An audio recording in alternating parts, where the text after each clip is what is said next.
Don't ever go to a strip club right when they open. One of the worst decisions we've ever made. You think you get to a strip club right when they open and you're the first people there?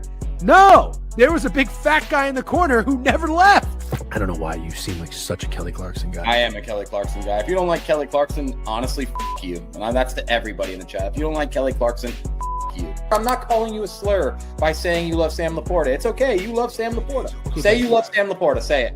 I like Sam Laporta tonight. No, say you love him. I like Sam Laporta. No, say you love him, dude. I don't love Sam Laporta. But 18 and 19 is good enough for the Florida Gators, as long as you're a young, cool guy who f***ing gets top 10 recruiting classes every f***ing year, and you lose games to Georgia Southern and South Florida. I f***ing hate this guy. You think I have a model? You don't have a model. You've never talked. You are being serious. You think I have a model? You thought about having a model? No.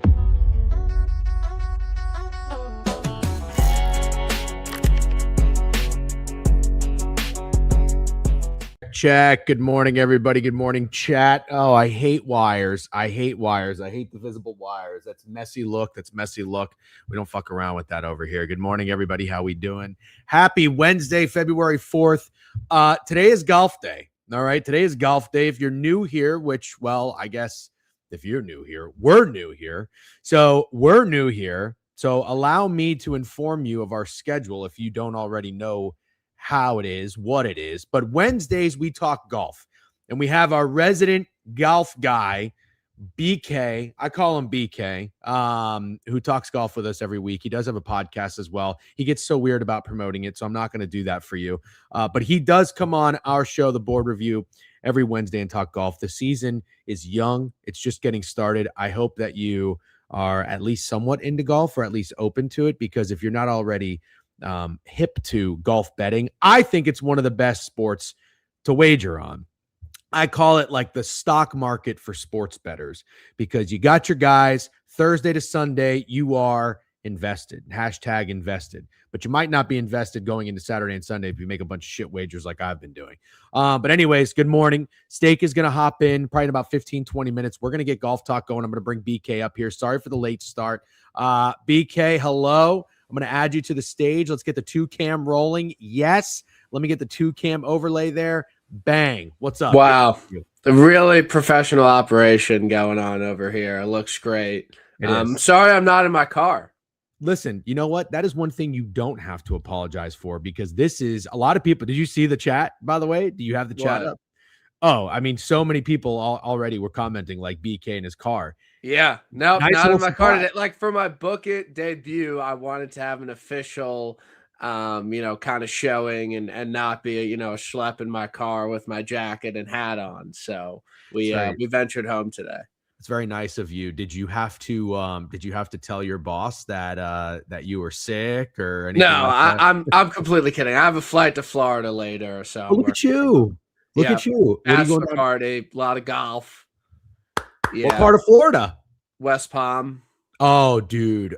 Oh, West Palm fucking rocks. Yeah, no, I'm excited. I maybe find like a divorcee or something at the bar. Have you been to West Palm? Yeah, when I very young. I haven't been anytime recently. So I went to the F1 race in Miami, but my friend had a condo in West Palm. So there's a train now in South Florida. It's called the Bright Line. Have you ever heard of it? Yeah, you can like take it from wherever. Oh, it's actually great. It goes all the way from Miami to Orlando, but we took the train from West Palm to Miami because it's like an hour-ish Uber ride. Like it's kind of far. But downtown West Palm, I was not familiar with its game. You're going to go into these bars and you're going to see a lot of like rich old guys. They're probably all like plastic surgeons, doctors, attorneys, and they're going to be with chicks that are like 20, 25 years younger than them. Okay. But all right. Everyone is like good looking. Everyone there is like out there to party. Everybody's looking for money. You're going to have a great time. So nice location, whoever landed on West Palm, because it's kind of an underrated place to go when you're going to Florida. Yeah, we got a sick Airbnb. I'm playing where they play the Honda tomorrow. Very cool. PGA National, and then we got 2 rounds over the weekend. So yeah, it'll be chill. It'll be fun. Nice.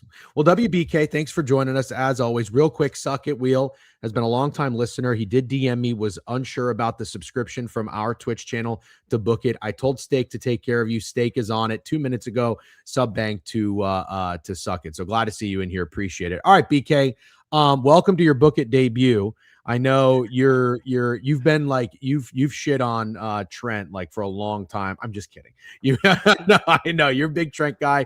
Great picture somebody posted, by the way, of you and Trent, and you commented 2 goats, which is hilarious. We just ranked Book It terms the other day, and I didn't even think about goat, like goat, super goat. Yeah. Goat. It's something that I don't really say often, but you're kind of that age where you can throw around goat.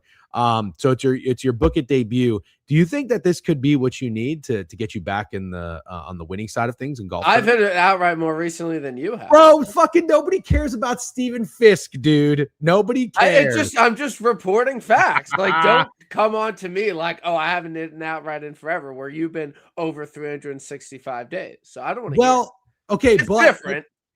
But I did hit JJ Spawn live like 7-1. I'll fucking hit a 6-1 fucking live bet this week. Do it. I fucking dare you to do it. Okay, I double dog dare you to do it. All right, wait. So in all seriousness, this is a very fun one to talk about too. This is the Waste Management Open in Phoenix. Yeah. It's usually, I didn't realize this until, no big deal, I had Scotty Scheffler in this a couple years ago. The same day, it was the Rams-Bengals Super Bowl. Correct. Probably the last day that I've had that was a glorious day where I probably won a fuck ton of money. I've been like cold in a shit way better since then, but that was the start of Scotty. No big deal. Correct. That was his first PGA Tour win, and he's won 20 times since then. And I went back to Scotty at this course, and I got a lot of shit because it was very square.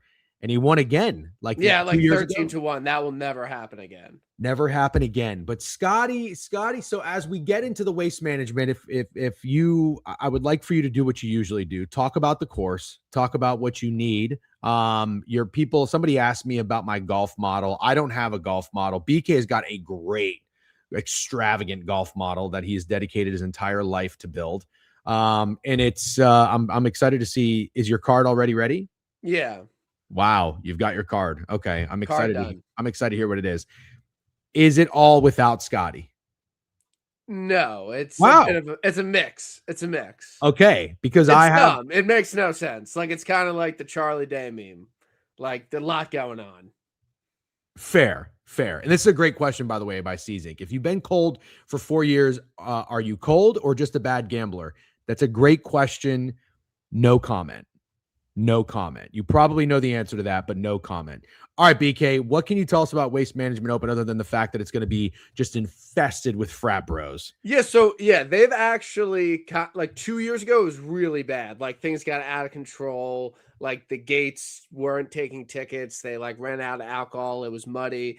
Last year was more tame, but it still is a raucous environment. And I think it is a place where you need a guy that can, play in that type of an environment and thrive in that. It's not like you're playing in the quiet Sony Open in Hawaii. There's going to be a million fans there. Like, you're really going to have to step up. As for the course, I would say it's like moderate to like kind of high scoring. I would say winning score this week, like -22. So it's not like you have to go extremely low, but it's not going to be a super difficult test. There's some wind early in the week, but it's kind of like a ball striker's course. I know that doesn't, mean much. Like, you're not going to win. You're not going to have to win this gaining a million strokes putting.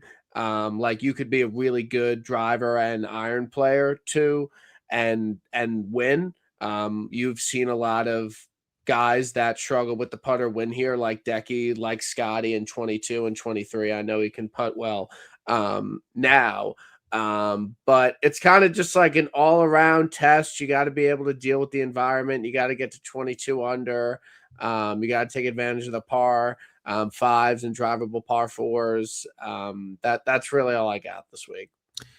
So I'm curious. not to get off topic because it's still on topic, but just from a spectator's perspective, and you're a diehard golf guy, and I like you because you're a bit of a purist, but you're also like you're kind of like a Degen dirtbag, like golf better, Sure. Because if you're like too pure about golf, you might not even like care to fucking. Yeah, there's like a whole burner verse on golf Twitter, and they hate this event. Yeah. So that's what I was going to ask you. From a spectator's point of view, do you even have like the Waste Management this tournament as like a top 5 event that you'd like to see? Or is it kind of like almost like Burning Man? Like that ship is sailed. Yeah, I think I know I'm young, but I might be too old for it. Like I would never go out of my way to go to this golf tournament. Yeah. Like if a buddy had like a bachelor party, we're going, yeah, sure. But I'm not like, yo, I really would love to go and see this because I like to go to a golf tournament and watch golf. I do enjoy drinking 20 beers, but I don't need to really do both. And there would probably, and I get uncomfortable at golf tournaments if people are like yelling stupid stuff at the golfers. So I don't think it would be a good fit. I'm a buoy. Yeah. I think it'd be a little bit more than that. But yeah, so no, it's not really my scene. Got it. Okay. My wife's friend actually was dating a guy. He may or may not be watching this, by the way. If you are, what's up? But they went the year there was a Super Bowl in Phoenix. He took her to the Waste Management and the Super Bowl. Hell of a fucking weekend.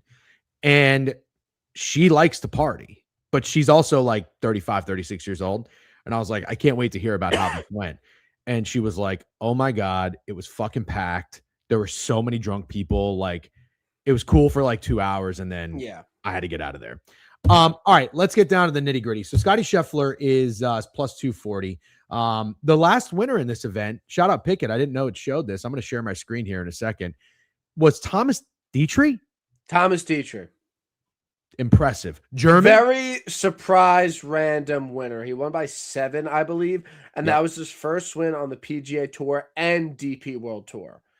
So he kind of bucks the trend of you have to be a established guy to win this event. Okay.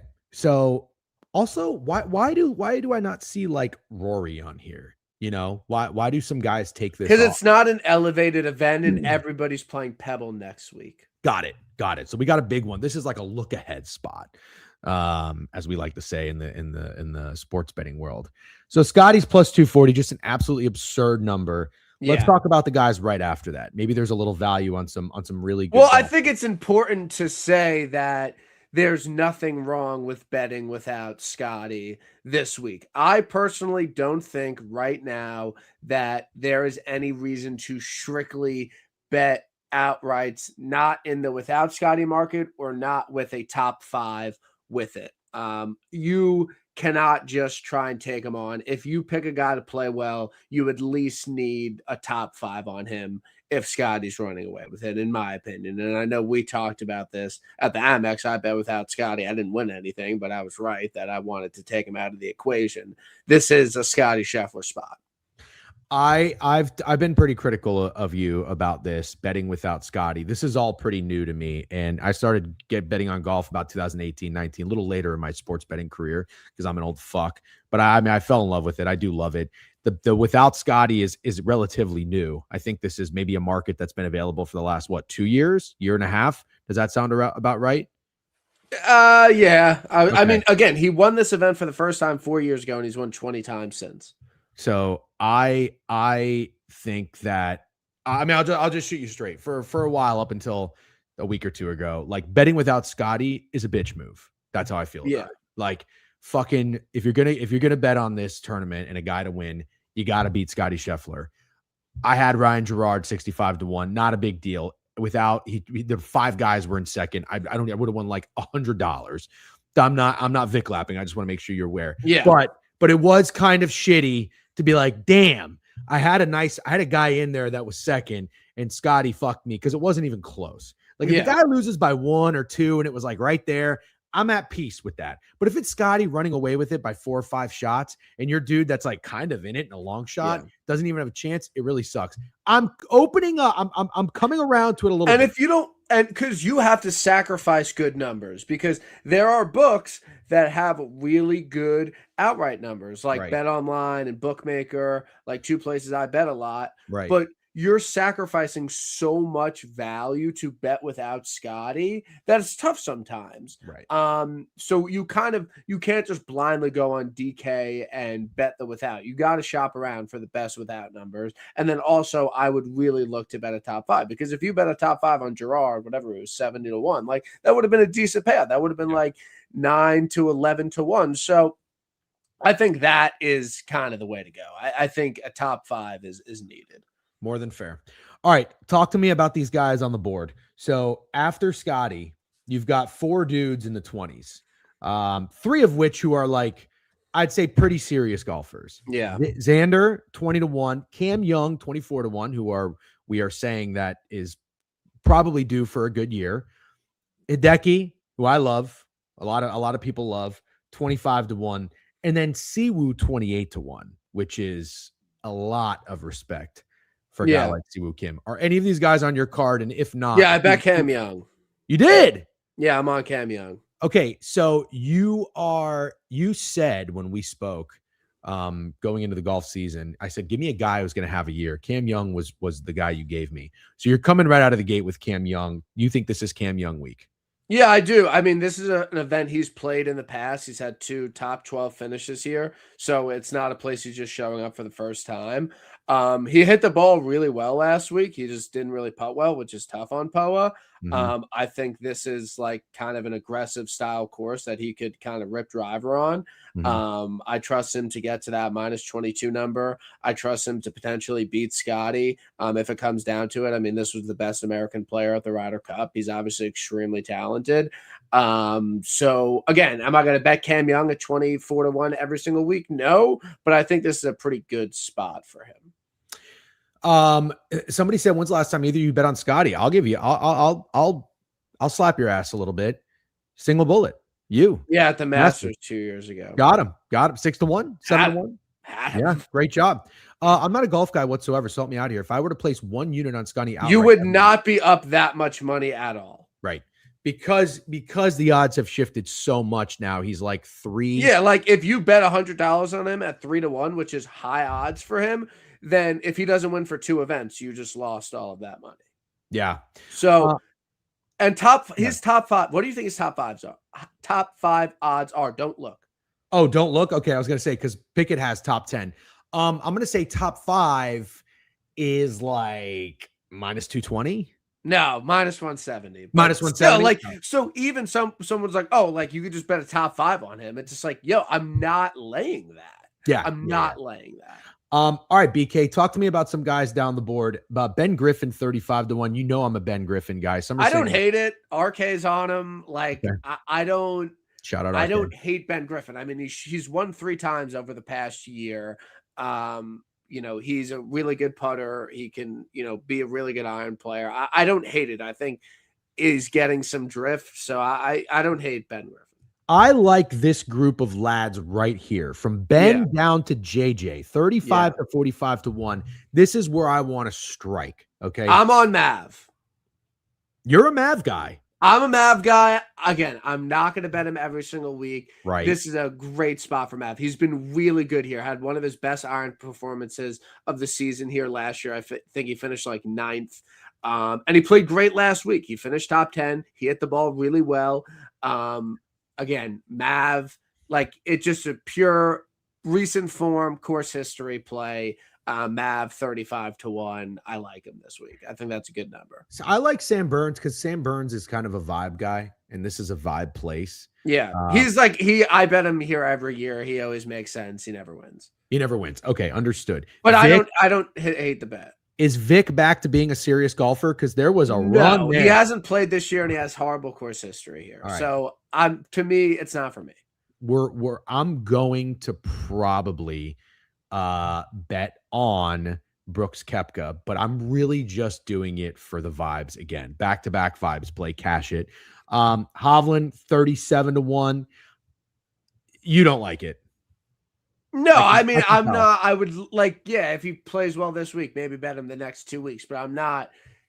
he hasn't played on the PGA Tour. He's played some DP World Tour events. He was fine, but I'm not rushing to bet him. But tell me it doesn't make so much sense that if Brooks was to come out with a bang, it's going to be at Waste Management. Are you talking about Hovland or Brooks? Oh, I'm sorry. Now I'm on to Brooks. I'm Okay. betting Brooks. Yeah, I mean, so the thing about Brooks is that he's a 5-time major champion, but he only has 4 PGA Tour wins. He's never been a prolific PGA Tour winner, winning these types of events. But of his 4 wins, 2 of them have been here. So this is his best regular stop on the PGA Tour. So I get that. And last week he hit the ball really well. He couldn't putt. It's just not for me. Like, I don't hate the bet. It's just not for me. I don't, feel strongly he's going to be play terribly or anything. I'm just not betting him. Okay, I really don't care. Really good question. Was there a without Tiger betting market back in the day? I don't think so, because there was just a lot like gambling wasn't legal. I doubt it. Okay, couple guys that we're moving on. I'm going to be on Brooks. I don't know if I'm going to be on anyone in the 20s. I'm going to pass on Xander. Okay. I like Cam. I do like Cam. I'm a Cam guy. I like Ben Griffin. I'm going to pass on Burns, pass on Hovland. Brooks will be on my card. He's not going to win. This is going to be, we'll call it square, whatever. I don't know who's most tipped. Who are the tipped guys? Do you know? Thigala, Mav. That's good. That's good enough. I'm kind of blanking. That's okay. That's good enough. Here are a couple guys that are piquing my interest. I'll bring the board back up here. So, I'm a JJ Spawn guy. I don't think I'm going to bet him here. Harris English and Goddard I wouldn't talk anybody off of a wager there. Jake Knapp is looking at me funny at 50 to 1.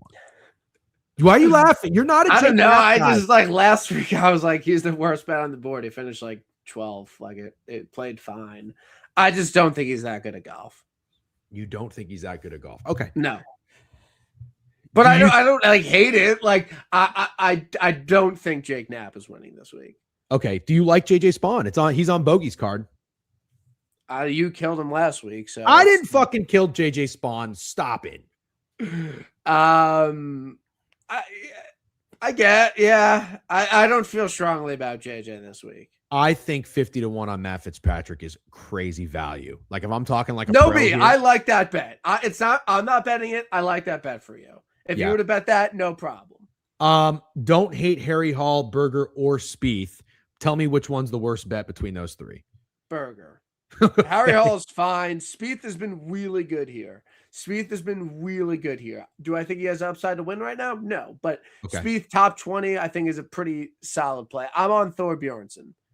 Back to Thorpe. Again, I'm not going to bet the guy every week, but this is, I think, a really solid course for him. He's an elite driver. He's really good on par 5s. I trust him to get super low. He's played well on TPC designs before. Like Thor without Scotty with the top 5. I'm on it. Berger came in second last year. Last year, I think. Okay. I do not hate going back to Thor. I bet him the last 2 weeks. As soon as I stop, he's going to win. This will probably be the week. Pearson Cootie. Why is this guy getting respect in the odds market? I say respect because he's up here in the 60s. Because he's finished runner-up last week, and I think 9th the week before. So he's been playing some really good G. Okay, he's been playing good golf. He's not winning here. Pearson Cootie is not winning. I don't know. No, he's not. He's not winning here. Okay, fine. Horrendous wager. Connors is a loser. He's not winning here. Do you like Minwoo or Kurt Kitayama? Minwoo, I guess. Okay. That's it. That's all you got. Good. All right. Why don't we wrap it up by you telling me telling us who rounds out your card? So I'm on. Okay. So I bet Cam and Mav with Scotty. Because their odds are too low without him. But I also bet a dual forecast Scotty Cam, Scotty Mav at 40 and 60 to 1. So if Mav wins and Scotty comes in second, that would cash. If Scotty wins and Mavs comes in second, I would cash. And then I bet Thor, Keith Mitchell, and Houghton Lee without Scotty and with a top 5.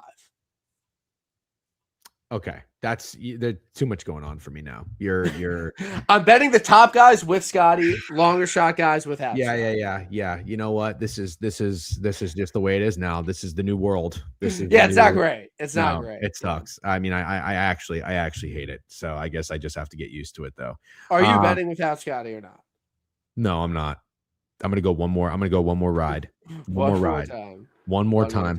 Yeah. That makes me want to take Cootie. Yeah, have fun. Okay, putting more on Cootie now. That makes me want to. I don't hate. Yeah. Way more comments with the book squad. Yeah. Well, I mean, it's a channel with fucking 52,000 followers, so yeah, it's good to see that they're up and moving. When are they Venmoing me? Kyle, what are you doing over here on Twitter? Get your ass in the fucking chat. We need to see what you've got. Like and sub. Also like and sub. Like and sub if you're watching on YouTube. Like and sub. All right, dude. Before we get you out of here, what's your Super Bowl prediction? Who you nuking? So I'm in a pool. I win like 700 if the Seahawks win. Seahawks nuke. Unbiased. I'm squaring up with BK, dude. I'm fucking squaring up. Like actually, you're betting the Seahawks. No, I'm betting like 30 other things, basically all Seahawks related, but I'm not taking the Seahawks. I'm on the under. Big, but I'm going to be on the Patriots. I'm going to fade the Patriots. I'm on the under. Oh, dude, you're such a contrarian. Under in the Super Bowl. Fucking people have been doing that for 20 years. That's not. No, they haven't. That's not contrarian. Yeah, they have. How would you even know? Bills, people have been betting the under for the Super Bowl for 20 years. I think it's like I remember like freshman year of college. Like, always take the under in the Super Bowl with like some random. Like it's a thing. You take the under in the Super Bowl because all the public bets the over. Like that's why I know. You know what though? That I like that. You went to Buffalo, right? Yeah, they covered last night. I know. I saw that. I told you I met a bunch of people from Buffalo. Sick degenerate fucks. So yeah. I like that in your freshman year of college, they were already talking about under trends. In the Super Bowl. My friends didn't tell me about that. What is the total? 47? 40. I got it at 46.5. I don't know. It was 45.5. It bounced up, then it bounced down. Okay. Yeah, good luck, man. I'll tell you this though, it's actually pretty square. A lot of people are on the under. Okay, so it's gone the other way. Swung. The over is contrarian. Yep, contrarian plays are the Patriots in the over. So we'll see what happens. But all right. Have a great rest of your show. See you next week. Appreciate you, man. Thank you very much. All right, let's get BK out of here. Let's get Steak up here. Steak, good morning. How are you, good sir? Good morning. How are you? I'm doing well. Although I have to tell you, there's something going on with my screen on the background that looks weird, and I might need show scenes panel. I might need Goots to help me out, but I don't know what to do. Let me just try to. Oh, that actually helps. Okay, I'm good now. When are we getting on hat tryout, Jeff? Well, Steak's hat shipment said it arrived and it's not here. So did you file a complaint or a report? It's delivered to the right address. All right, we'll see. York, man. Yeah, I blame your doorman. All right, we'll see about that. Florida, nice hat, by the way. Yeah, that's cool. A fucking sick hat. Unking. Am I? What did I do? Oh, you're talking about the back end stuff, me complaining. Sure. Big Bubs, LaBarbera with the stream streaks. Steak giving out some sub bangs left and right. Jay Sparks got one. Q Lampers. Poppy Jack 69. What's up, Fookie Betts with a new follow? It should be Andy's Reads. That I don't know that I get that, but do you get that? Do you just do names? Andy Reid? No, maybe it's is it a fat joke? I don't know. Terrible hat today. I'll say that. Steak. All right. What's your take on the golf talk? And are you going to go back to Colin Morikawa? I was going to say I can't help but notice that you guys didn't even say the word Morikawa one time. Nope. I did that intentionally. He's what? And he's dead to you guys. Who was the guy BK said was absolutely not winning? Jake Knapp. He said that last week. And Knapp was playing really well. He finished 12th. So now he didn't necessarily say it this week, but he said he's probably not winning. He doesn't think he's good at golf. Okay, give me Colin Morikawa. You're such an idiot. It's happening. I'm just happy he's back. It's not happening, but are you just doing this for the bit? If you are doing it for the bit, that's fine. It's a funny bit. I'm just doing it for the bit, but he's going to win one or two. One or two what? Golf tournaments? This year? Yeah. Okay, all right. Have fun with that. I don't root for you to lose money, but I am definitely. I hope your bet never even stands a fucking chance. Let's put it that way. Okay. Jake Knapp's a fucking dog, man. I like Jake Knapp. Yeah. Jettas, good morning. Good morning, everybody. Thanks for joining. And thank you to BK for making the time. WBK. We are on the Book It Sports Twitch and YouTube channels now. Every weekday, 10 a.m. Eastern Standard, reviewing the board and talking everything sports. But we had a couple topics in mind that we were going to run through while we shot the shit. And I forget everything because I'm getting. You want me to go on like a 2-minute thing about the trades? I don't want you to go on a 2-minute thing. I want to have a conversation because I've got some talk. I've got some thoughts too. You actually might really be surprised of what I have to say and what I'm going to do after some of these trades. But why don't we start off with the NBA trades, especially since Jetta's asked. I don't want to talk about Harden yet because that's the biggest one. Yeah. What were some of the other trades? Like I know Vucevic is with the Celtics. Give me a little bit of a rundown what happened in the NBA, and we'll just do quick thoughts on it. Vucevic went to the Celtics for Anthony Simons, which I thought was a really interesting trade. It's even more interesting when you consider the fact that the Bulls are pretty much stockpiling guards because they traded for Anthony Simons and Jaden Ivey yesterday. Both very good young players, to be honest. Like, I wouldn't be mad at the team getting Jaden Ivey or Anthony Simons. It just feels weird that the Bulls are doing it. They already have Kobe White. It's a ton of guards. The only thing that would have made sense is if they were literally trying to put together something crazy for Giannis, because Giannis has been mentioned to the Bulls, even though I think that's a horrible fit personally. I think that's a terrible fit. I do too, but I think they have to be trading some of these guys. For the Celtics, I do think they need a center. I think me and you both feel the same about Vooch. He's got a nice offensive bag. He's a parking cone on defense, and I don't think it makes anyone that much better. I don't think any NBA team got that much better yesterday. Jaren Jackson was the other big trade. He went to the Jazz, who are 15 and 35 for 3 first-round picks. A lot of people are saying it's because basically with Jaren Jackson, Laurie, Walker, Kessler, Keontae George, and Ace Bailey, this can be a competitive team in the West next year.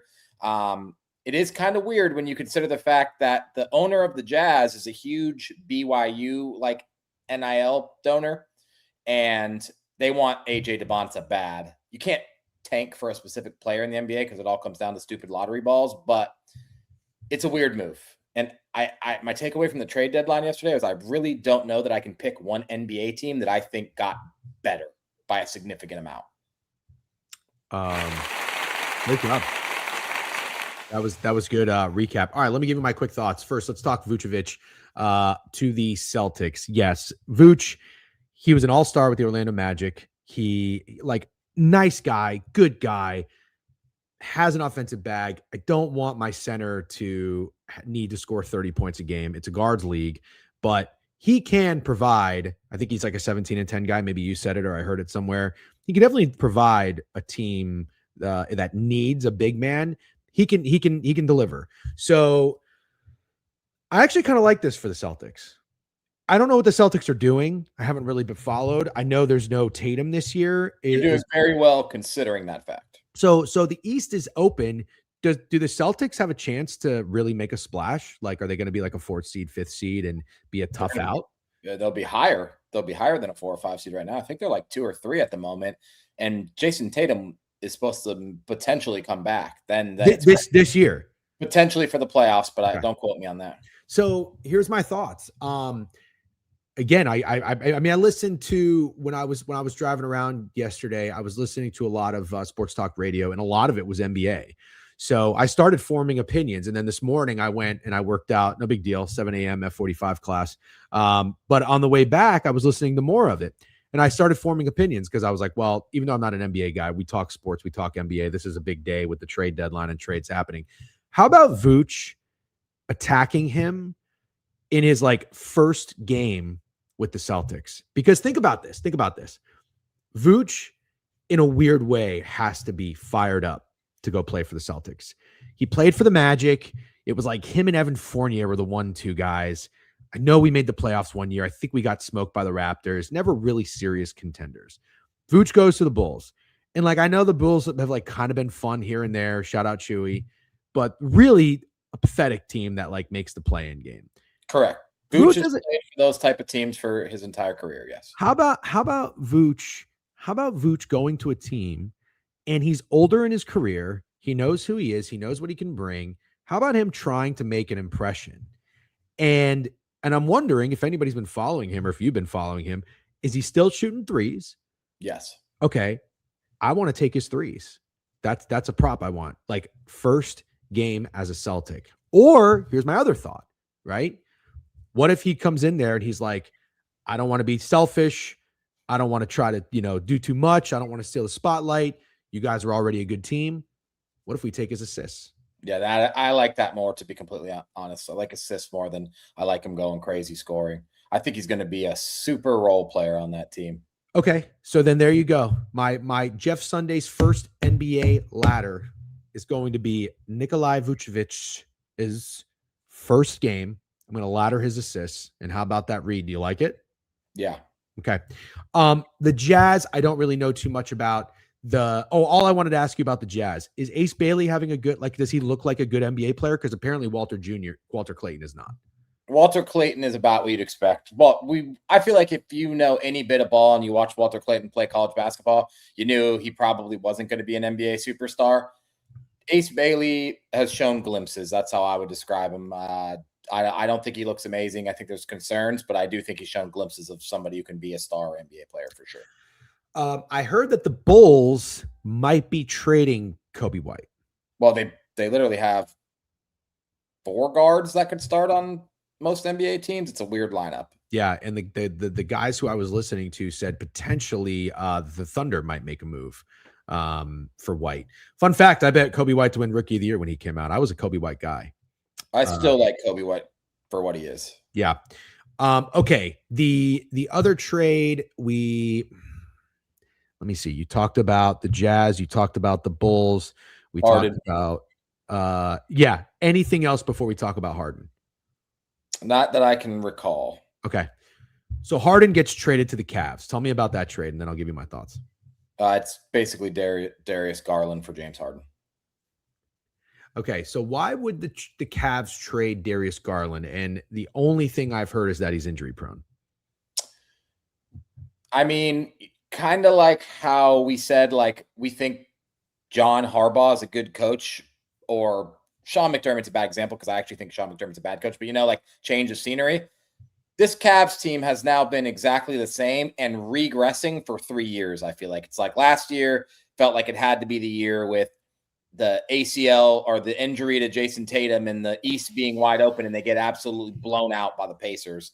That was their year to come out of the East for sure. I'm not saying they would have beaten the Thunder, but it felt like that was the year the Cavs had to get to the NBA Finals. And now they're not that good this year. He is injury prone. And I feel like they had to make a change. Do I like the move? Absolutely not. I think James Harden is a cancer. And I actually think it's kind of hard to argue. Like James Harden is not putting this team over the top. I would bet my life on it. Okay. I have a different approach. I think I like it.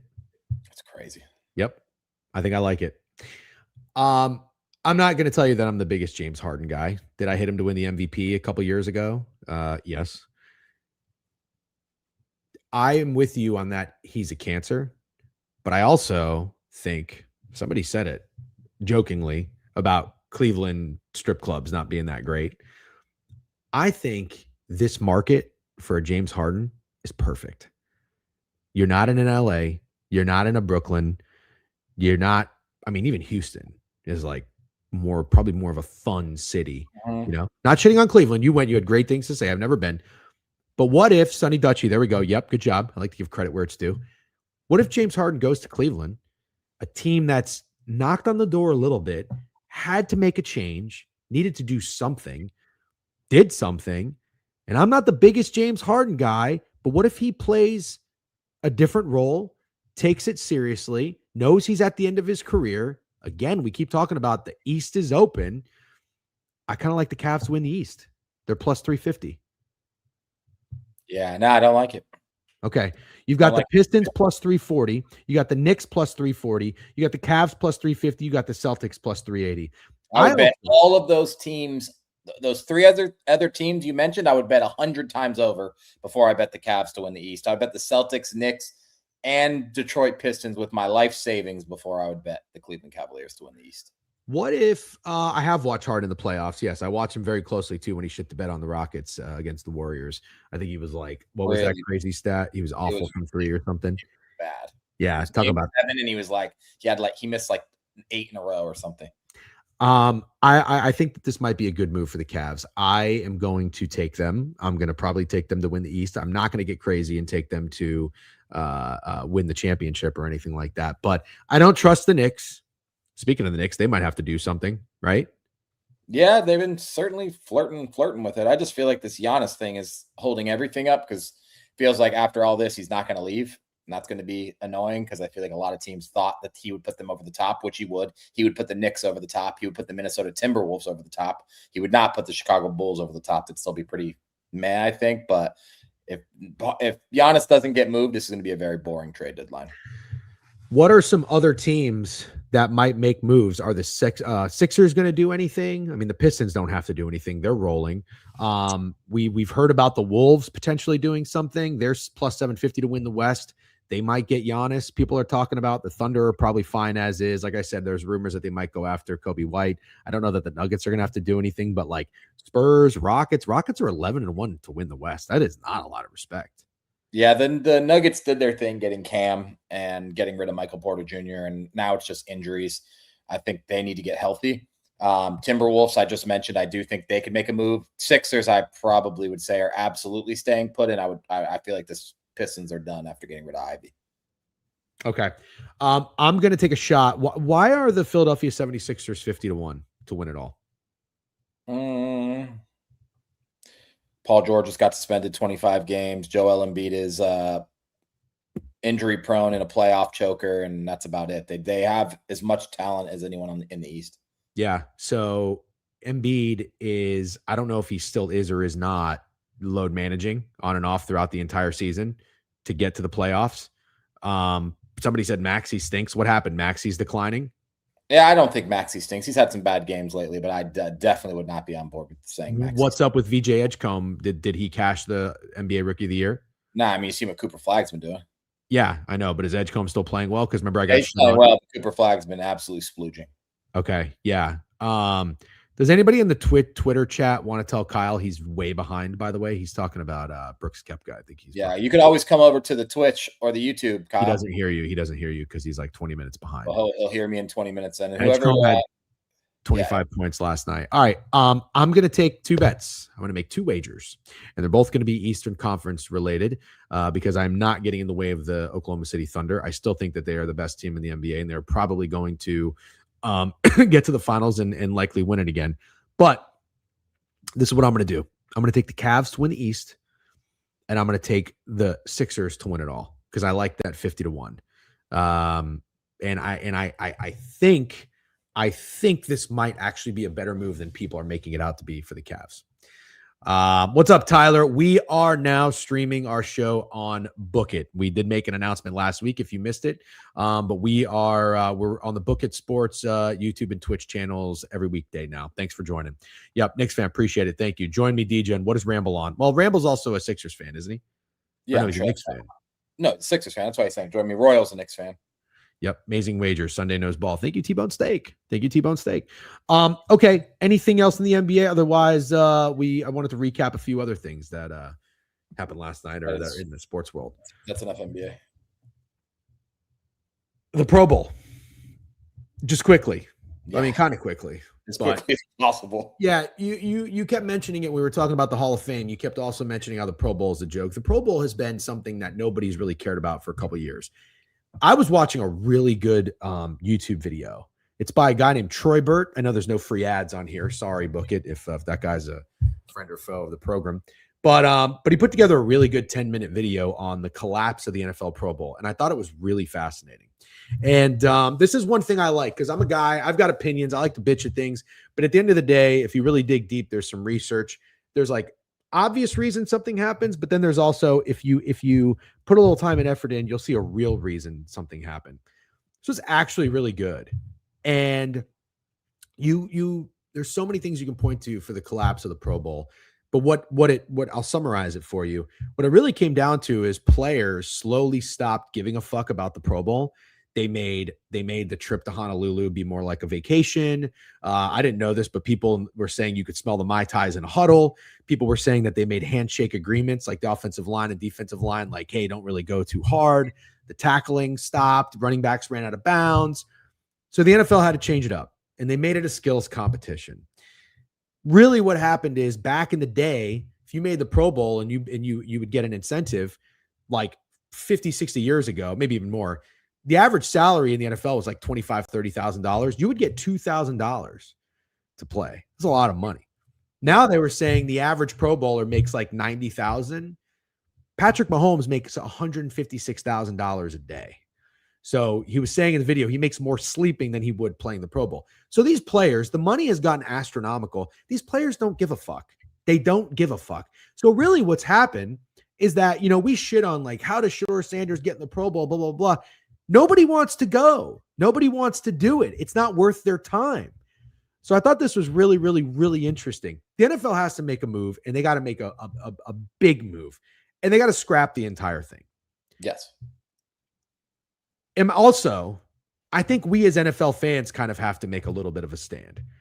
I tweeted yesterday. I think we are making a stand. I think we're starting to. But I think we could do a little bit better. We are starting to. And that's why if the NFL, I'm not going to say they're the smartest league, but they have a pulse on, I think, what's going on, but they're very greedy. They're very money hungry. They're probably going to try to think of something that could still get some revenue out of this. But I saw clips of what was happening yesterday with this flag football. There's fucking people in the stands. There's people in the stands that are going to watch this. Yeah, that's always going to be, man. That is the stupidest thing I've ever seen in my life. And you're going to tell me, oh, it's cool for the kids. I don't care. You want to go take your kid to see Dak Prescott play flag football and throw fucking touchdown passes, flag football to Amon-Ra St. Brown? Stop that. Yeah. Stop that. Nobody needs to watch it. Nobody needs to go to the game. That is the only way I think the NFL will do something swiftly and serious about this. Well, I agree with not everything you just said. I feel like I have taken a stand because I actually didn't know that this game was on yesterday until we did this stream yesterday. And I said, like, when's the Pro Bowl? And I looked it up. I didn't know it was on. I didn't watch a single second of it. And you know me better than anyone. And you've basically made fun of me our entire friendship for saying I like football too much. Like, if it's football, I'm going to watch it. If I'm in Cleveland for the NFL draft, I'm making the drive to Canton to go see the Football Hall of Fame. Like, if it's football, I'm doing it. If the movie's called Draft Day, I'm watching it. I love football. I watch Rutgers play Maryland. I don't care. This isn't football to me. And I didn't watch a single second of it, but it's actually one of the few things in sports that you watch and you say, okay, we've reached the bottom here. This can't get worse. And then it gets worse. It's the only thing I've ever seen where that happens. Like yesterday, I watched Shedeur Sanders highlight, throw that pick six in a flag football game. And I was like, am I on mushrooms? Am I on drugs? Like, is this a hallucination? Or is this a real highlight from the NFL Pro Bowl? Shedeur Sanders throwing a pick six in a flag football game to a guy wearing Oakley sunglasses and shorts. It was the weirdest thing that I've ever seen. It is the most unwatchable thing in sports. You can't name anything worse. I'm very glad you said that, because that is exactly what I saw on my feed and what prompted the tweet that I sent. I'm like, how is anybody watching this? But you're so right. Ultimately, it's like, how did we get here? I'm not going to bitch and moan that we don't live in a great time. We live in a fantastic time right now. I mean, I'm not saying everything is perfect, but like, we've got indoor plumbing and now we have fucking technology. Anything you want to know, you can Google it. I still remember back in the day when you had to do school shit and you had to go to a library and check out a fucking book on the topic and go to the table of contents and read. That shit sucked. A lot of kids watching this show will never have to know what that's like. You just fucking ChatGPT or Google anything and you know it. You want anything, you order it on Amazon. That's great. It's amazing. You want to go anywhere, you got Google Maps. You know what life was like before Google Maps? Did you ever have to print directions on MapQuest? I had to go to Jacksonville and print directions on MapQuest. And I got off at the wrong fucking exit. We had to go to a gas station and ask somebody where the fuck to go. I'm not kidding. People don't remember this. Ryan Sura says, yes. Aren't you like 26 years old? I don't know that you remember MapQuest, unless I'm wrong. But holy shit, man. We really live in a great time. I don't want to sound ungrateful. But how are so many things getting so bad in sports? How is college football getting so fucking bad when we think that the playoff is so great. They fucking make shit awful. You see this new schedule now? I don't even want to talk about that right now, but this Pro Bowl is an absolute joke. Everything that's going on, the commercials are longer. The advertisements are worse. Everything, there's more penalties. I mean, why do things have to get, isn't there somebody in the fucking room that gets paid a lot of money, that wears a nice suit, wears a fucking expensive watch and drives a nice car, that says, hey, what are we doing? This isn't good. You need these suits, and these executives are just ruining everything, or they're so fucking stupid. You got to get some real people in there. That's what we need. We need a real person in there giving feedback. Was the Pro Bowl on ESPN? Do you know? I have no idea. Okay. I don't know. But yeah, it's really bad. And honestly, dude, the All-Star game in the NBA is fucking terrible. It's terrible. It's terrible, and it's not anywhere near as bad as the Pro Bowl. That's what's crazy. You're absolutely right. It's awful. The only thing, and this is the guy talked about this in his video, he's absolutely right. The NHL has nailed this. They did the Four Nations, and that was amazing. Their viewership from the All-Star game went from 1.3 to 9.3 million viewers, which is awesome because the NFL fucks things up too all the time. They're an incompetent league as well. They're scheduling and all this bullshit. But I think the baseball All-Star game has been really, really good. And for the most part, it's a real game for the most part. It's a real game, and the home run derby is still fun enough. I think that like baseball is actually low key, like starting to do a really, really good job. But unfortunately, this Dodgers bullshit is gonna really take the fun out of the regular season. But you sent me that screenshot of the NBA scores yesterday. I couldn't believe what I actually saw. And then I tweeted this, and I was like, your boy Anthony Barr was like, let's be real, former UCLA and Vikings legend, decommitted from Notre Dame, no big deal. Had a jersey, true story. Had an Anthony Barr jersey. Anthony Barr was a dog. But he said it. He's like, let's be real. Like the NBA is just, I don't remember the exact tweet, but he was just like, the NBA is bad. It's bad product. I don't know how anybody watches it. I don't know how anybody watches a game of the regular season of the NBA. 82 games is just way too much. It's way too much. You need to bring it down to 65, and they're never going to do that, which is unfortunate. Yeah. Hutchbet says, Degen, you hate the time off for the Olympics, but love the Four Nations. It's like 4-day difference of time. No. I am just saying, for what the options are for an all-star game, the NHL did a great job with the Four Nations. In terms of taking time off for an NHL season, 2.5 weeks, it is not something I would want to happen. Keep the season going.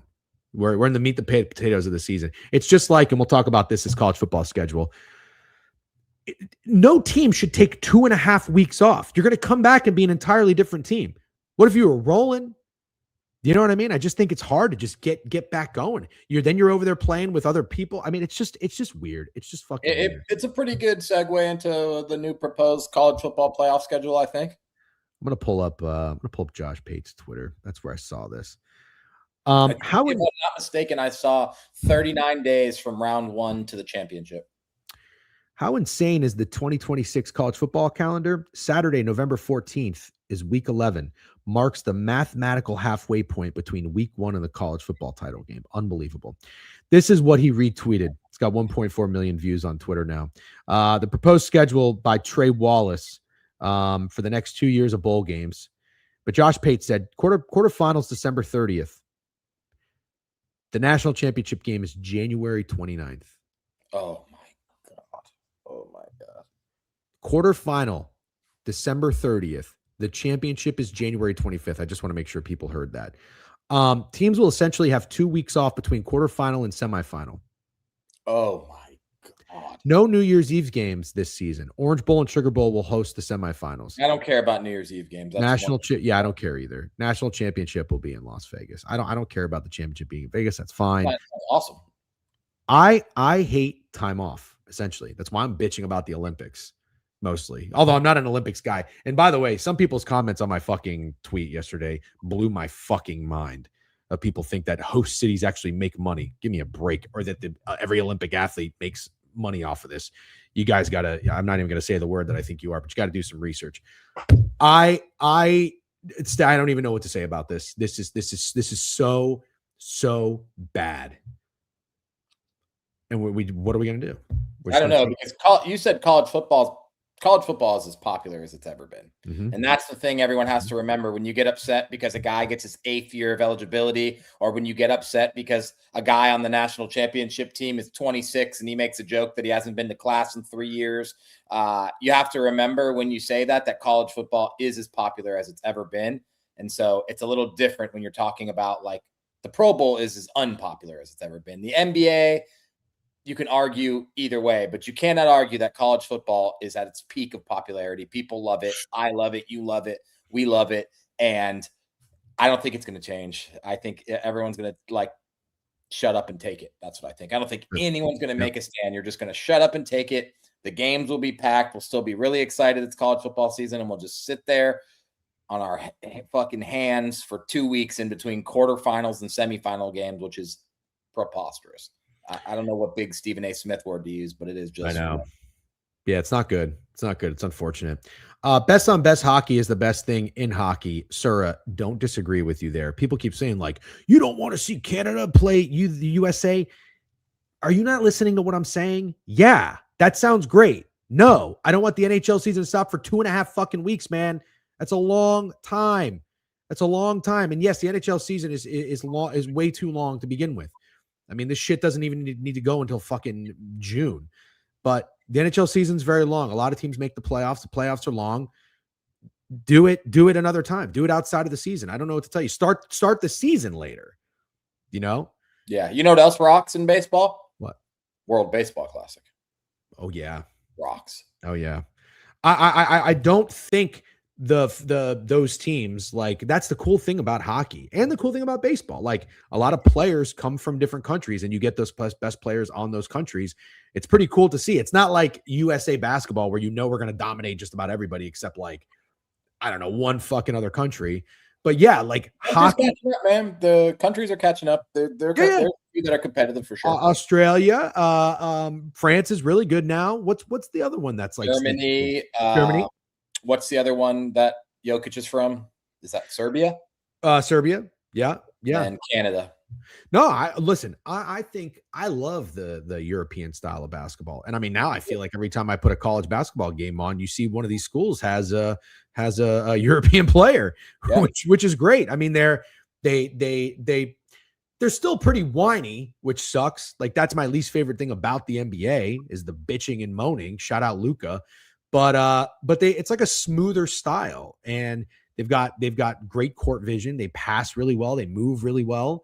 They can score, like Franz Wagner is like we don't want to talk about the Orlando Magic, but like, that's really, really nice style of basketball that I enjoy watching. All right. Let me look at our list. I did make a list because we had some things to talk about. I want to make sure we talked about all of them. We talked golf with BK. We recapped, or not recap, but we talked a little bit about the Pro Bowl. By the way, there was a comment in here on YouTube. Did you hear some guy said, "Keep crying, losers"? Shout out Shador. That was kind of funny. Did you see that? Shout out Shador. Yeah, shout out Shador. The college football schedule. Okay, I think that's good. It's 11:02. Let's talk about last night's betting card from us. We'll start doing a better job, and the more eyeballs we start to get on us. Obviously, Steak and I are very transparent and in our wagers. You can we track them all on Pickett. We typically tweet everything we're on. Not all the time. If we forget, you'll see it. Like, for example, I didn't tweet my card last night. I was at a fucking cheese dick networking event. Was a little busy, but I did not win money. It was my first losing day. We lost a Sunday steak special. I think that was the first day we went 0 for 2. Which was kind of crazy, but it was never the Mavs. It was never the Devils. Shout out Brinks picks. He was right. I talked about it. Don't fade hot teams in the NHL. I did it. I got cute. Burned me. Our king of the board play 1-1. Talk that shit. That one was brutal. Wasn't that 1-1? Like with 4 minutes left in the second? Yeah, it was 2-2 late in the third. Ended up being 3-2 in the Lightning score with 25 seconds left to tie it up. So it was brutal. But whatever. A loss is a loss. The other wager that I took one college basketball wager, and I took the UConn 16.5. They won by 32. Yeah. So why don't we talk a little bit about your betting card? And then also I'd like to ask you, actually, before we talk about your betting card, did you end up playing the big favorites that we talked about in college basketball? Tennessee. I played Tennessee and it hit. Okay, good job. Duke? Did not play Duke. I think they did not cover. Okay. Sure. I played Tennessee. I played Miami of Ohio. Obviously, a bad wager. I think they were up 10.5 and 10 again late in the second. They absolutely blew that game. They just can't lose. And then I bet USC. So I went 2-1 in college basketball. Where the bad came from was the NBA. Ironically, and this is probably something to discuss before the All-Star break. Yesterday, I bet 3 favorites and 7 underdogs. All 3 favorites won 3-0, and all 7 underdogs lost and didn't cover. Oh my God. Wizards and Nets lost by a combined like 90 points or something. Do you think the NBA is on to you? I have noticed that. Have you seen that post where it's like the crypto guy putting $80,000 on an NBA game? Have you seen it's like $80,000 in crypto? It's like one of those. I don't know who it is. Like I'm not gonna even say it, but it's one of the. No, I haven't. I haven't. You haven't seen that? It's always a bet I'm on. Always. They're telling you. DC Bets can vouch. It's always a wager that I'm on. I mean, look, I'm not actually talking about the NBA being on to you. I just want to make sure everybody knows I'm joking about that. There are people, and it's not just us, it's a lot of other people. There are people that follow accounts, don't interact with them. You know, you'll never know. They never comment. They never really DM. They're in the shadows. Yeah.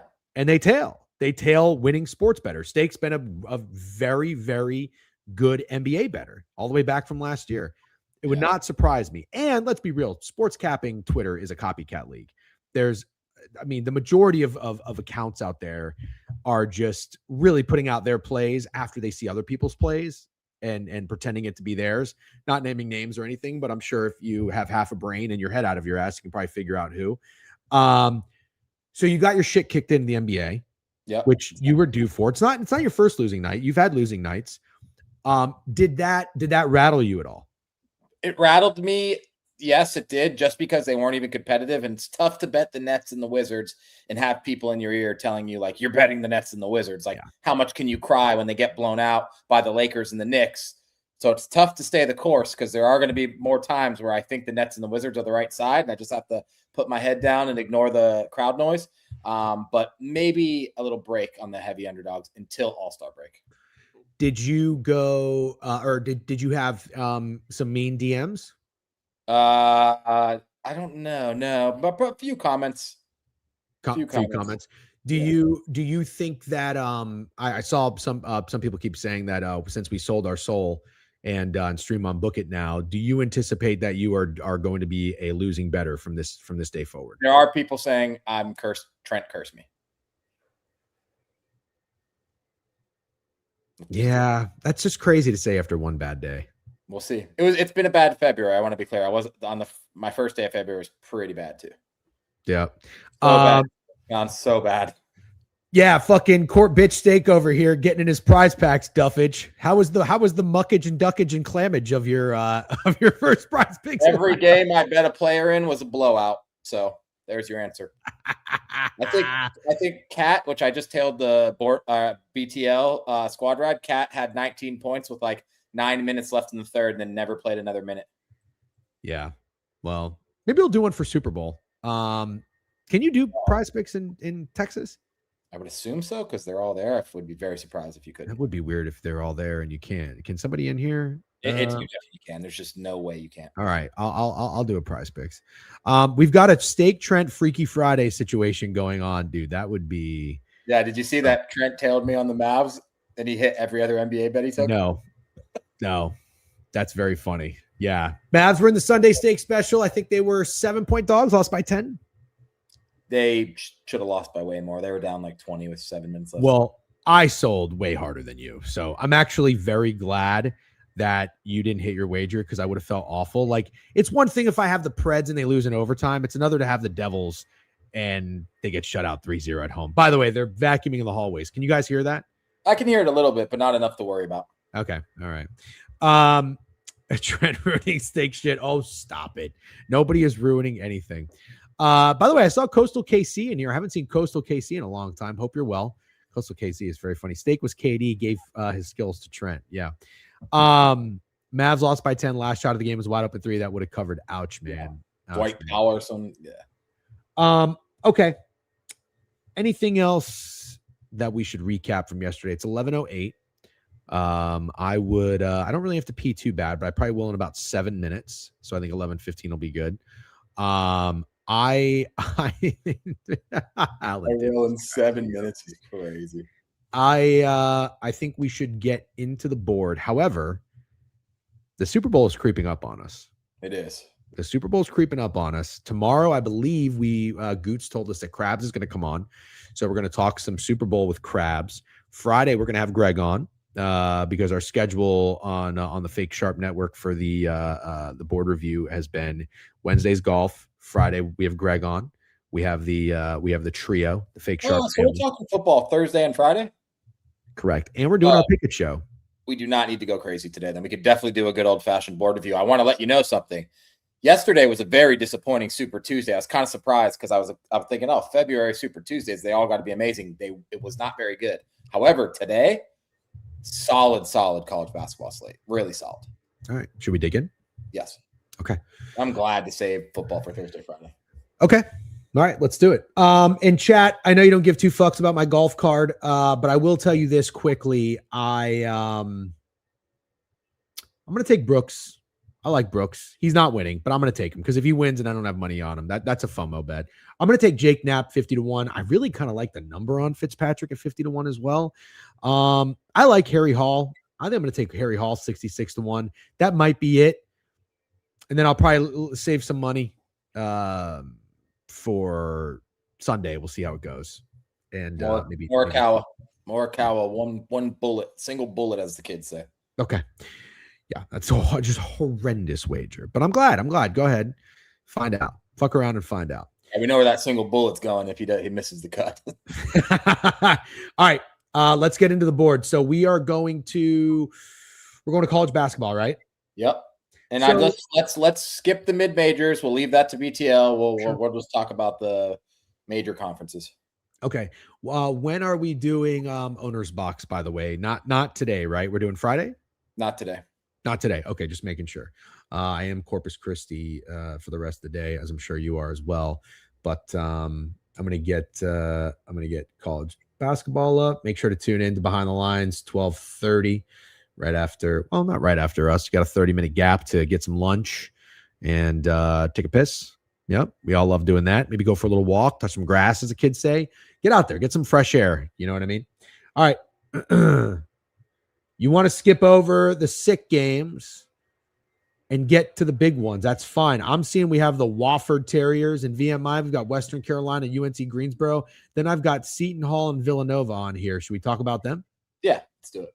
Okay. By the way, good job yesterday, Beeve, stepping in for Trent, Beeve and Rav with the shit talk. I enjoyed listening to that for a few minutes. All right, I'm gonna get the cam off here. Boom. And then I'm going to get this bitch on. All right. I think we're good to go. Seton Hall, 7.5 point dog on the road. Let me see. Villanova's covered 4 out of 5. Seton Hall is not a bad road team at all. Oh, we just got a message from Sir, by the way. I think we are on. Or I am, at least. Sir, you're in here.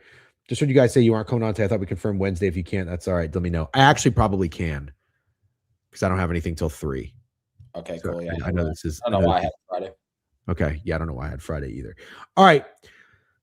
Talk to me. I'm not the biggest Big East guy anymore, as I'm sure most people aren't. They're falling out of love with the Big East. But Seton Hall 16-6. They're 4-2 on the road, 5-1 ATS on the road. Villanova 16-5. Feels like a lot of points. Feels like a lot of points to me too. That was my initial thought in this one. Villanova is playing pretty decent basketball. Like I said, they covered 4 out of 5, and they're 7-3 in their last 10. But Seton Hall is not a bad road team, and they're definitely not a bad road team against the spread. It just does seem like a lot of points. But then again, I don't know that people would really want to press Seton Hall. That's what I'm kind of wondering. I mean, Villanova would be a hell of a parlay piece, or would it not be? Would it actually be? Would you be a little scared to press the ML? Is it not worth it? Because again, Seton Hall is they're not a bad team at 16-6, and they're not bad on the road. They are 5-5 in their last 10. So Villanova's trending in a better direction at 7-3. Yeah, definitely. They definitely are. I can't. There's nothing for me here. Okay. All right. We'll keep. I'm a known Big East hater this year. I say it on anywhere I go to talk college basketball. I make sure to mention I think the Big East is unwatchable this year. Collab on that. Couple of other shit teams. Oh, here we go. Here we go. I'm fired up for this one. Actually, I've been kind of a Minnesota guy, sneakily. It's a team that I've gotten my eyes on, and never forget, I did climb the Michigan ladder successfully against Michigan State, and I did tweet, and it got some pushback from people. If you bet on Michigan State because it was Tom Izzo's birthday, you need to grow the fuck up. And then Jeff, what? What do you think I see here? What do you think I'm going to say here about this game? Oh, I know exactly what you're going to say. You want it? Do you want to set me up? Do you want to set me up like Dwayne Wade to LeBron? Yeah, I want you to say what I think this game is. Obvious bounce back spot for Michigan. Exactly what the fuck it is. It is an obvious bounce back spot. Of course, Michigan State's bouncing back after that loss to Michigan on Tom Izzo's birthday against Minnesota, who's been pretty dog shit. 8.5. I know it's a road game. I know Minnesota. That is a short line. Everybody is taking Michigan State here. I promise you. I love what you're saying. Just lost outright to Penn State, who's awful. Just lost to Wisconsin. Just lost to Nebraska by 20, where they got housed in the second half. Alan Dims is on Minnesota. Call it a collab. I don't care. Minnesota half added to my damn card. Put it on my card as well. Alan, Minnesota's 8.5. Did you get Minnesota at 12.5? Bet you did. Bet you did. You probably got that game in on fucking what? Jan 31. Is that what you did? Is that what you did 5 days ago? You got that ticket in? I know you did. Yeah, simple as that. And you know what? We don't do this very often, but because I have had some recent games, shout out Davidson, where I missed the 8, got 7.5, and a team has lost by 8. I'm going to take it right now. Yeah, it's probably a good idea. I'm going to take it right motherfucking now. So I'm opening my Pickett app. This is Rest in piss, Dawes. Rest in piss. What happened to Dawes? He's on Michigan State. Oh, Dawes, horrible wager. Actually, a really, really shit wager. You can do what you want. It's your life. It's your money. If it were me, I would cash out of that for sure. Yeah, definitely. Okay. Yesterday I had 4 bets and went down $131. Damn it. All right, hold on. Better than $1,600. Yep. I'm going to go to my Pickett app, and then I'm going to click. Look how corp I am right now. I'm going to click the Minnesota spread button. It's going to give me the best odds available. Looks like DraftKings. It's giving me an alt line, 9.5 minus 130. I don't want that. Green book. Oh shit! God damn it! Yeah, sorry. Damn it. Green. But I had a feeling that was going to happen too if I did this. But thanks, I will. Thanks, I will. All right, 8.5 minus 105. Put me in there for $75. That's 0.75 units for me. Yes, I bet like a bitch. Yep. Thank you very much. Oh, I got hit that right there. Coloring the books is the best shit ever. Yeah. Okay. I'm in 8.5 on Minnesota. Might even play a little ML. No, I'm not going to play ML. Michigan State's probably going to win the game by 3. That's what's going to happen. All right. Back to the board. Ooh, couple of good games coming up here, Steak. You weren't lying. You were not lying. Hold on. Got to get this overlay off. I got a bet I love coming up. Okay. Well, hold your horses. I think is it Houston, UCF? Texas A&M, Alabama. Okay, let me get there. Sorry. Another 7.5, 8.5 spread. A lot of them. Villanova. The absolute disrespect for this Texas A&M team. I think it's still, if I'm not mistaken, number 1 in the SEC. Top team in the SEC. I don't even know if they lost yet. Yeah, they lost to Tennessee. Tennessee is Texas A&M's only SEC loss, and it was in overtime. They've won 4 in a row since then. Not the stiffest competition, but who cares? Sure. They pounded South Carolina. They won by 15 at Georgia. They pounded Mississippi State. And it's just a disrespectful line. If I had to guess, I would say the Sharps and the people who have bet college basketball the way that you bet college basketball for many years would be hammering Alabama here. Sometimes it's right. Sometimes it's wrong. Just like I said about Buffalo, I was wrong about that. Just like I said about Kansas, I was right about that. I do think the people we know will be hammering Alabama in the spot for sure. Can I do it? I don't think I can.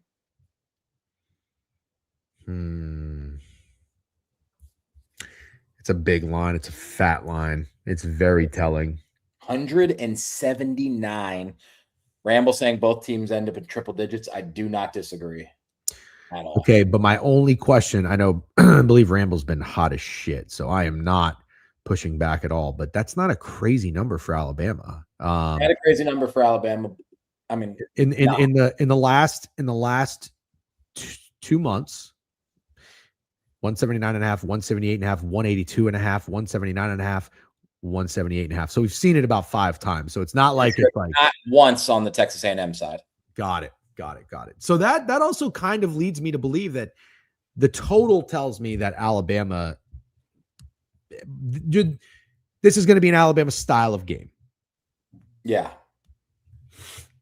I got a little more faith in Texas A&M than I think most people do. Okay. I respect that. Who's like A&M's dog? Oh God, you're asking the wrong guy. I'm asking the wrong guy. You're supposed to be the fucking college basketball dude. Oh no, I'm not. Since when do we ask people names of each other names of college basketball players? All right, who's Texas A&M's coach? Is it trivia time right now? Is that what it is? Is that what we're doing? Fucking Texas A&M's coach. Chat will know. Chris. Are you fucking with me? No, I'm not fucking with you. Do you know who their coach is? No. It's Pat Mahomes. It's not fucking Pat Mahomes. What are you guys talking about? Oh, no, he's Texas Tech's coach. My bad. You just went up here and just slurped Texas A&M saying they're one of the best teams in the ACC, blah, blah, blah. You like them tonight. I did not say they were one of the best teams in the ACC. That I promise. I said SEC. You're telling me that you got more respect for them for the average Buzz, person? yeah, Buzz. Buzz Williams? That you're about to go on a rant about how you don't like him, aren't you? He's a fucking cornball, dude. I'm sick of this guy. You ever heard Buzz Williams on a podcast? I knew you were gonna do that. Hey, you ever heard about him? He writes a fucking card to everybody. Give me a break. I'm sure he's a nice guy. Would love to have him as my neighbor. He'll probably take your trash out when you're on vacation. Give me a fucking break with Buzz Williams. He's got the vest. He's all sweaty and shit. I'm gonna let you finish. But Buzz is at Maryland. Well, why did you say Buzz? I'm just believing too much of what the chat says. Stop doing that. Jokesters. They're a bunch of jokesters, man. I think you don't know who the Texas A&M coach is. I think they're purposely giving misleading information. And now that I think about it, I don't think Pat Mahomes is the coach. I don't like what you're doing right now. I don't like what you're doing. I don't like what you're doing right now. You got a fucking computer. Can you at least pull it up? Who's the coach? Texas A&M coach. God, Jesus. Jalen Irving. Shut up. It's Mike Elko. No, he's not. Shut up. Who's the fucking coach? Look, you got to type in again. What'd you do? Misspell Texas A&M? No, A&M. It's Bucky McMillan. I can't trust the chat. Oh, it is a Bucky. It's a Bucky. Bucky. I saw people say Bucky ball early in advance. Bucky succeeded Buzz. I'm gonna tell you. Buzz to Bucky. I'm gonna tell you right now. If your name is Bucky, you got one path in life, and that is coaching. Yeah, no, you're not playing. You're just coaching. Bucky is a coach's name. I had a coach Bucky growing up. All right, everybody's saying it's time for a piss break. Yeah, I think it is time. What about Bucky Irving? No, he's a dog. Yeah. He'll be great. He'll be a great coach. I'm gonna say that's like one fucking guy. Yeah, and this is one fucking guy coaching. You know another Bucky coach? I had a coach Bucky growing up. Yeah. Oh, you had a coach Bucky. Got it. I'm just saying Bucky's a coach. I think it's time for a pee break. But real quick, just so the chat knows, when we come back, we've got UCF Houston to talk about. Houston. Huh? Houston. You need the pee break. Don't say anything else. Just go. Did I say Houston? You said UCF Houston. Oh, I'm sorry. I meant Houston. That's how an owl would say that. Did I really say that? Yeah, oh, I know you feel about owl. Hey, don't shoot. Don't shoot. All right, we're going to go pee. You should too. All right, here, check out this graphic. Enjoy this graphic and enjoy. It's not quite the size, but that's all right. We got Goots does a great job. Probably could just make that a smidge higher and a smidge lower. Needs more dick. All right, we'll be right back after these words.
Did you even pee?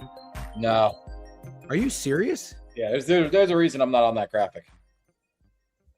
Can you do me a favor next time? Can you pretend to pee? You didn't have to tell anyone. We just want to let the music play while we. No, I forgot to turn it off. Sorry. I got to fucking produce the show over here. Sorry, I got to get the overlay. I got to get the camera. I got to get the screen. Oh, sorry. Anyways, you learned everything you know from Goots. That's number one. Number two, no one had to know I didn't pee until you said it. Just to be clear. What did I say? I said we're transparent. There's nothing to hide over here. You don't have to be transparent about peeing. Can you do me a favor? Can we just be a team on the pee break? Even if you don't have to pee, can you at least just get up? Sure. Yes. I'll you want a confession? Yeah. No, it's not a bad one. You actually might like it. All right. Peeing to this song. You know what I started doing? This was our old stream intro, by the way. Right, dude. You know what it's hard not to do? It's hard not to do the Viking skull chant. While you're peeing? Well, I mean, no, I'm not going to get too crazy. I'm not trying to piss on the toilet seat because my wife, unlike B's wife, would fucking, make me get down and clean that shit. But I'm just saying that's a good skull. The Vikings, most people don't know this. They stole that from the Iceland soccer team. You don't need to keep saying that. You don't need to keep saying that. I like to tell people the truth. Just 1 second. You do that skull chant while listening to the song, but not while peeing, to be clear, right? I thought about doing it while peeing. I lifted my hands over my head and I was like, this is going to be bad. So I stopped. You're going to get messy? Yeah. Okay. Do it once to the song one more time. I want to see if it works. Let's see if it works. What are you talking about? Want to see? I don't know. I don't know. I get to decide. As the Vikings fan, I get to decide. You just clap to the beat. Okay. Yeah. Clap to the beat. Anyways. But most people probably don't know that I have a back cushion on this. I'm sure nobody's surprised to hear that you have a back cushion. Most people don't know I have a back cushion. Well, if I'm like pulling something up, I just wanted to let you know. All right. Where was I? Where were we? We were on not knowing anything about the coach or anything. No. You not knowing anything about. Oh, we're talking about being a team. Jesus, you just sold me out. Anyways, let's go to Houston. Houston, UCF. Okay, here we go.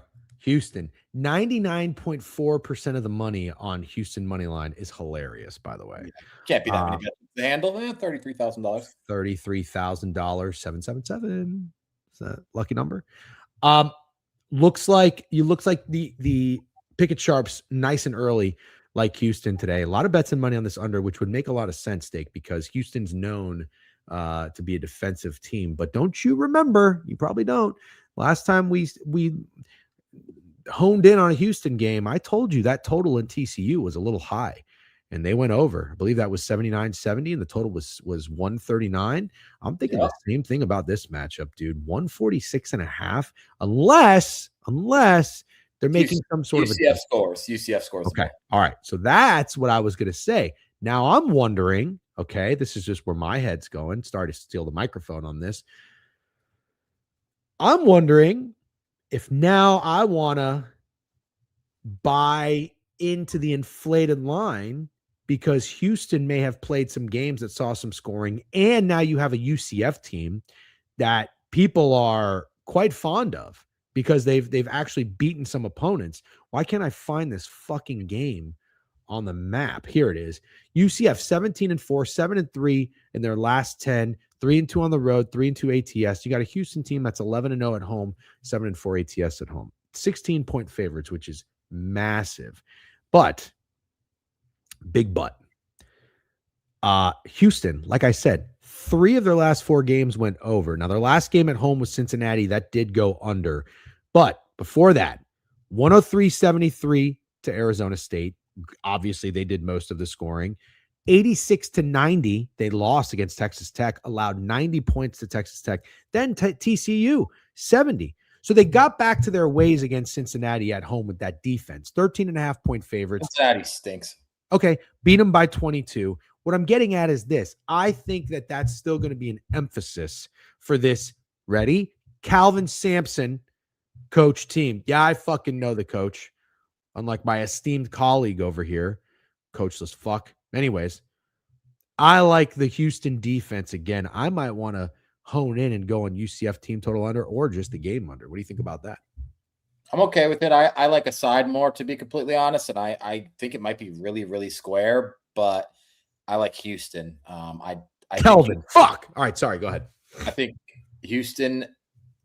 I think UCF, a very impressive win against Texas Tech at home. I think UCF is solid. Nothing bad to say about UCF, but they did play similar opponents in back-to-back games on the road and at home. They played at home against Arizona. They were 9.5-point dogs and they covered. And then they immediately went to at Iowa State where they lost by 30 points.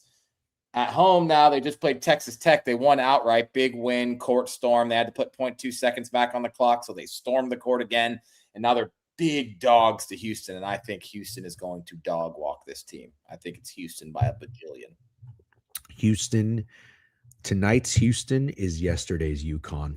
Yeah, I actually do agree with that. All right, we collaborate on that. By the way, do you remember when I went to the UCF game like 2 years ago and they played Oklahoma? Oklahoma was ranked like 22nd in the country and UCF beat them. And I asked if we could storm the court and everybody said no. Yeah, I do remember that. I remember you nonstop complaining about it. I don't think you should storm the court for beating number 22. Okay, fine. But if it's my only UCF game I've ever been to, it would have been pretty cool if they just made an exception. We're like, hey.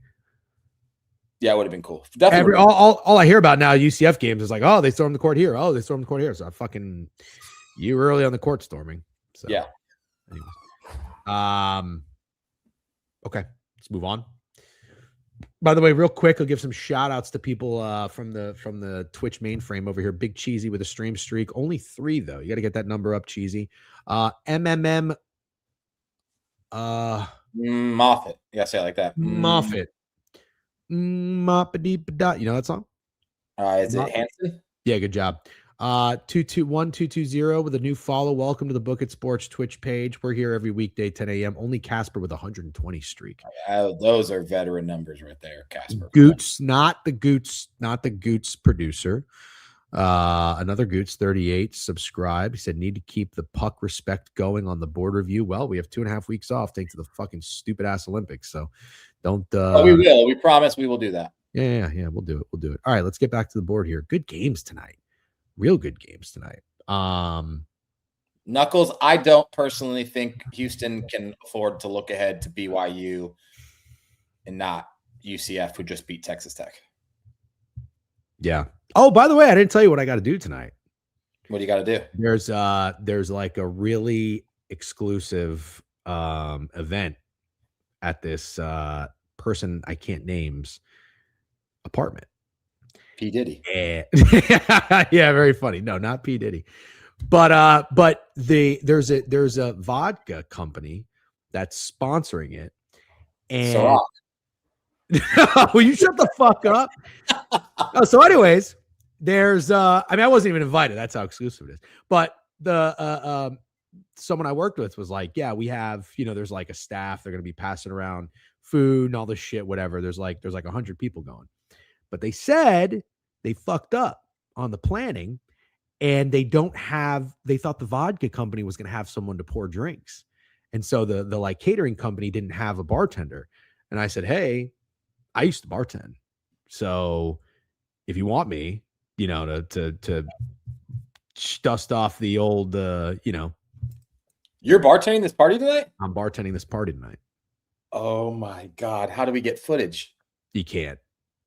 You It's can't like, get footage it's from not the like Eyes Wide Shut type shit, but it's like, I'll tell you off camera who's, what's going on, but it's, I'm going to be serving drinks for like some very important people while I'm just a big dumb idiot schmuck. Nobody. And your wife's going to go into like a back room and come out. She's not invited. I didn't get a +1. No. I'm not really like going to the part. I volunteered to work to bartend. That's crazy. Wow. Yeah. Wow. They don't know what they're getting themselves into. A bartender with carpal tunnel. Holy shit. I'll tell you right now, what they don't know about us, really us, is when we say we bartended, nobody really knows. People probably think, because nowadays when you go to a bar and you get a drink, you're dealing with mixologists. Yes. We were not mixologists. We poured vodka and Red Bull into a cup with ice. Yeah. Vodka, pineapple. Like, you give me a fucking cocktail, you're not getting anything back. All right. Simplify that shit. So they're in for a rude awakening if they start ordering all this crazy shit. I don't know what to do. I remember people would be like, "Oh, let me get 4 shots," and I'll be like, "Yeah, 5 shots coming right up." And I was every time someone's ordering a shot, I was drinking one. Yeah. No, I'll probably have a drink or two. Do you remember when we had a mystery shopper at our bar? Yes. Who knows if this actually ever happened? But like, obviously, this is when we both bartended, and when they got to me, the review was like, "Seems like a lot of fun. Think he was too drunk." I picked the worst night to go nuts. I think I was having way too many shots before we got busy. We went nuts. I feel like we went nuts every night. I also, when I was the manager, I would lie about mystery shoppers. So I would tell the staff, like, "Oh, tonight I heard from the grapevine that we got a lot of mystery shoppers coming in tonight. So make sure you're ringing everything in." And I would say that so often, and it never was true. Yeah. Suman, very funny, Hovey. I did have to go to that Cheesy Network event. I had 2 drinks. I had an IPA Voodoo Ranger, good, no free ads, sorry, book it. And then I had a vodka diet. It was very good. But I was getting sleepy. I called it a night early. Came home because I got a long week. Otherwise I would have raged and had a good time. But we got the Super Bowl party coming up. I realized something. 2 drinks, I need a dart. Oh yeah, that's fair. Yeah. Are you gonna play darts with me? I'm gonna play darts with you. Concanipple? Nope. Concanipple in the locker room. Does Concanipple know that you might play darts? He he really doesn't like darts. I know that. He really doesn't like darts. It might be his least favorite thing is a dart. I know that. Yeah, I know that. So what are you gonna do? You gonna hide the darts, or are you gonna? I think I might. I'm going to hide the darts from Concanipple. I don't like that. Hopefully the 250 people in chat can keep a secret. I don't like that. I'll tell you why I don't like that. Concanipple thinks that I'm the reason that you play darts. Concanipple's a big fan of yours. I know, but Concanipple thinks that I'm the reason you play darts. And now I have other friends that Concanipple is not a fan of. You are not anywhere near on the list for Concanipple. Okay, but for dart usage, dart playage, dart duffage, I'm not gonna get like Concanipple's not gonna show up in my locker and be like, "Hey, stop." Yeah, and also to anybody completely confused right now, Concanipple is my wife. Concanipple's our safe word if our wife is in the room while we're streaming. By the way, yeah, that's true. A lot of people probably didn't know that. And really, were wondering what the fuck we were talking about. By the way, nice comment in YouTube. Let's make sure we highlight all the good comments, not Hovey's stupid ass comments. You guys are a great addition to the team. Welcome. Thank you. Horror Killer, you sound like someone who I only want to say nice things about. I really appreciate it. We really appreciate it. Thank you very much. I hope you have a great day. And we're big fans of yours. No matter what you do, don't worry. We're there to support you. You should meet our friend Little Shoot 'em Up. All right, where were we? I saw Tailing Dawes bitching, dude. Tailing Dawes loves to bitch. God forbid we talk about one thing other than fucking Duquesne and the LaSalle Explorers. God forbid. Duquesne does look like one of them spots. I'll say that. Yeah, I bet you got a fucking spot about Duquesne, huh? All right, Duquesne 7. I'm not talking about another 7.5 point fucking spread. Okay, George Mason 14-0 at home. 20 No. Are you real? Are you serious? I'm just saying it's worth talking about. All right, go ahead. You're welcome, Dawes. Now shut up. Go ahead. George Mason 20-2 at home, only 7-point favorites against Duquesne, who's mid as can be. 12-10, 3-4 on the road. 5-5 in their last 10. I mean, they're just mid. Duquesne is mid.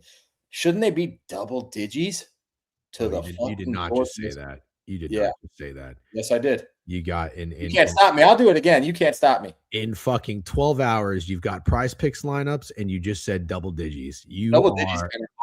It rolled off the tongue. If I could be completely honest. You are. How long till you do a chop? I would do a chop with Trent Saturday if he was still doing them. Jeff Sunday and Trent Saturday sounds like a great time. All right. Any day of the week.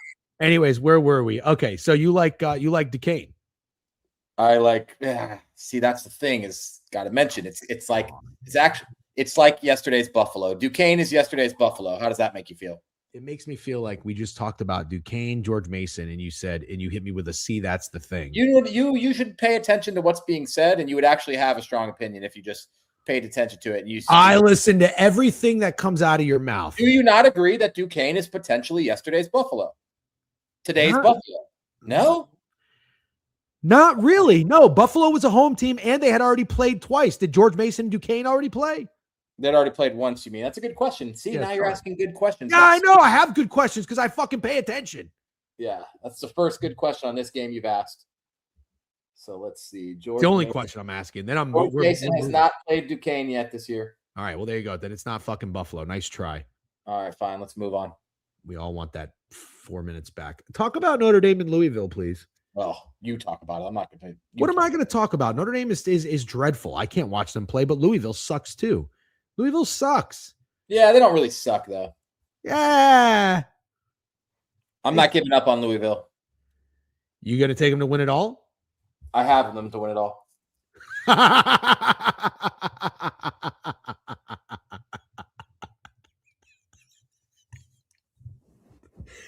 It's a shit wager.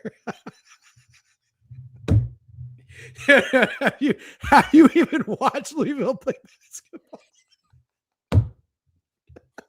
You have Louisville to win it all? You never bet a team to win it all before the season starts. That's the team you took? You took Louisville to win it all. Insane what you're doing. I'm sorry. They suck ass, dude. They suck ass. What number did you get? I don't fuck. You think I'm going to tell you what number after that reaction? I'm not going to tell you anything else. I'll never tell you about another future bet I have ever again. How about that? No. Or tell us about some of your futures, dude. Tell us about that time you bet Dwayne Haskins, rest in peace, to win the fucking MVP. How was that? How many years in a row did you bet Kirk Cousins to win MVP? Holy shit. Is that a tissue? Oh, no, it's my sweater. I could use a tissue. I don't know why that is so funny to me. That's crazy. I just want to double down on the wager now. I'm sorry. I don't know why that's so funny. I don't. It takes a lot for me to laugh like that, and it's not even that funny of a joke or that bad of a wager. It's not a joke, Jeff. Right. Future wager. They're 15-6. They've been injured. It's not a joke, dude. There is zero chance they are winning it all. When did you make that? That's all I'm curious. When did you make that? Season. I told you. That's fine. That's fine. Probably pull up the tape where you said you liked him too, which I have no idea why you'd even say something like that. All right. Now, honestly, now that I think about it, the first time I watched Louisville, they looked really good. and then Yeah, okay, it's all downhill we from can there. move. We can definitely move on. They're All right, probably wait. Oh, I like Notre Dame. do you? I like Louisville. You want to go head? Yeah, sure. Let's go ahead, Dad. That All right. guarantees that we have a winner. Yeah. Well, hold on. Louisville.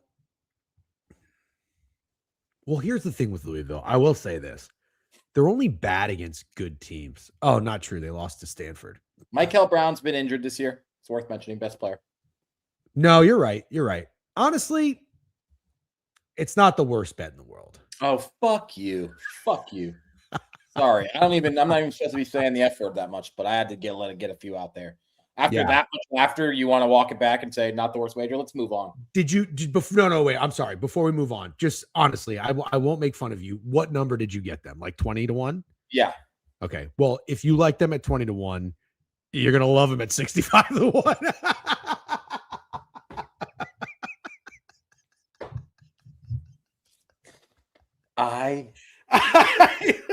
I hate you, dude. Honestly, though, I hate that joke. When everybody's like, "Oh, you like fucking so at -3, you're gonna love him at +16." I've always wanted to use it like just one time, and I thought that was a pretty good spot. Well, remember, revenge is a dish best served cold, but I will get you back for this. You know what? I'm gonna put a little on just in case. So that's like insurance. I'm taking insurance, so I don't look stupid. Well, I'll look stupid, but I'll have the ticket. Cool. Wow, I got my biggest troll on my back. Skip Butler. Let's skip Butler Providence, man. I hate the Big East. This guy wants to talk about fucking Duquesne. It was an interesting spot. If you would have listened, you would have agreed, but you weren't listening. I listened to you. Playing patty cake or whatever You're making me want to cuss so bad. Hold on a minute. Yeah, you're actually doing way too good, Mr. W. I know, but you're pushing me over the edge. I got one more thing, and then I'm gonna get serious because we have 15 minutes left. George Washington's name are the Revolutionaries. George Washington? I did not know that. That's amazing. That honestly feels like that has to be new. That's amazing. The George Washington Revolutionaries is crazy good. All right, let's keep moving. Apparently, it's not new. George Washington has always been the Revolutionaries. Yep. I like the Golden Grizzlies of Oakland. Coastal Carolina Chanticleers is fun. Yeah, I don't know what Chanticleers means, but I do like it. I think from the logo, I feel like it's some kind of bird. Yeah, sure. Okay. Do that thing you do where you're like, let's go to this game. Oh, I'd love to. Let's go to Colorado Baylor. 8 p.m. Okay. Wow, there's a lot of games today. There's a lot of games. Super Wednesday, as they call it. No, they don't. They don't. What, dude? Do they call Wednesday anything? I don't think so.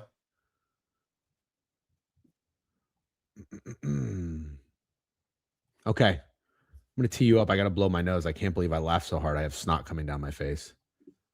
That was a really good joke.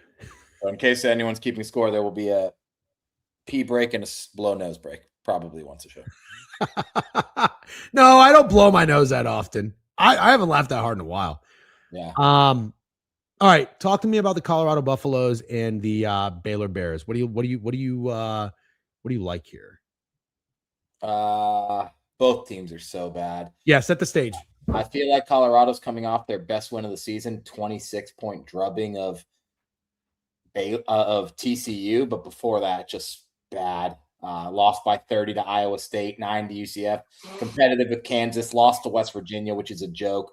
Lost to Cincinnati almost by double digits, which is a joke. Competitive with Texas Tech, but just really, really bad up until that TCU blowout. Baylor, on the other hand, I feel like sucks as well. This is like the worst Baylor team I can recall in a while. They are coming off a win at West Virginia that no one cares about. Before that, they lost at Cincinnati by double digits. They lost to TCU by 7, Texas Tech by 19, and Kansas by 18. I just look at this like I'm looking at the splits. Do those splits say everyone's on Baylor?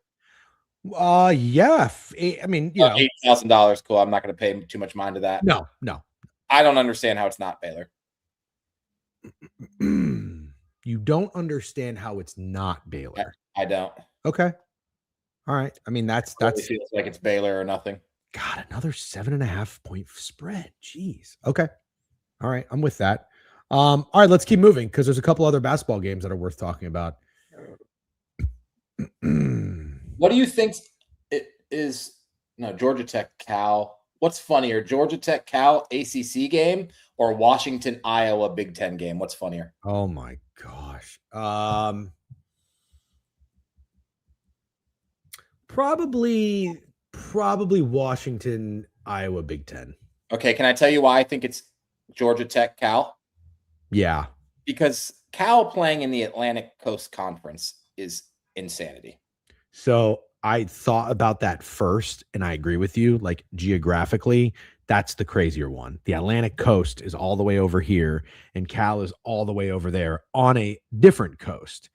It's the dumbest thing in the fucking world. Back to the Pro Bowl, sports getting stupid. But as a sports fan, when you think of the Big Ten, you think of Iowa, you think of like big burly, Yeah, you do. and then you have fucking Washington.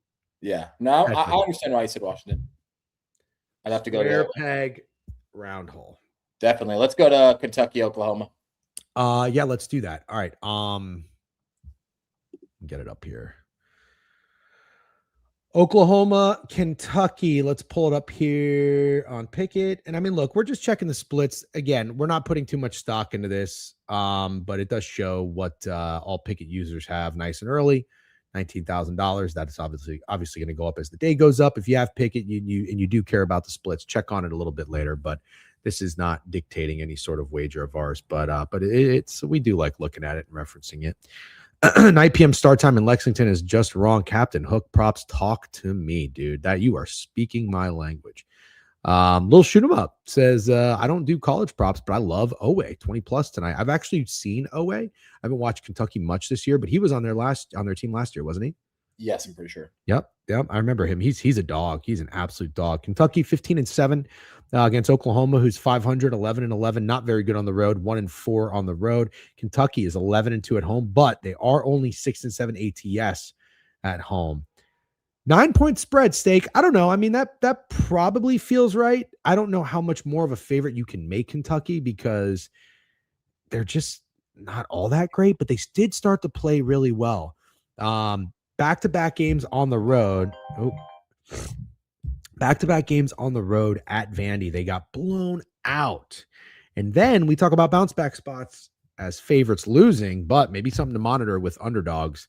They were 5.5-point dogs, lost by 25. Then they were 6.5-point dogs at Arkansas, won outright.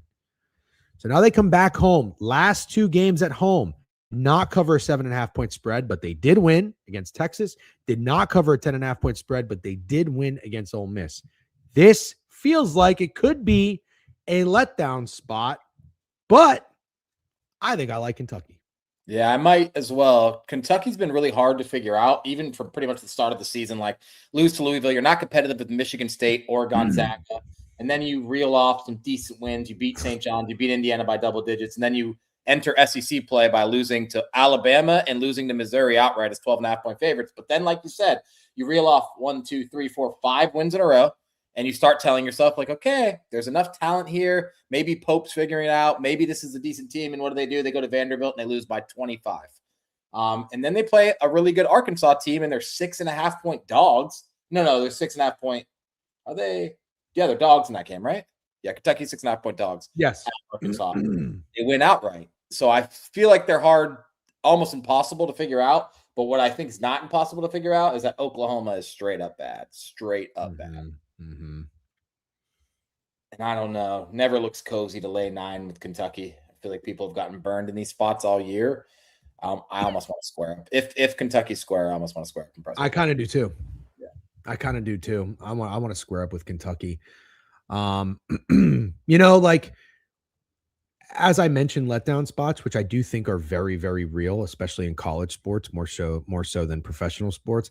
I think that I think a win like that for a team like Kentucky, who's been up and down and 15-7, I think a win like that can really spark a streak.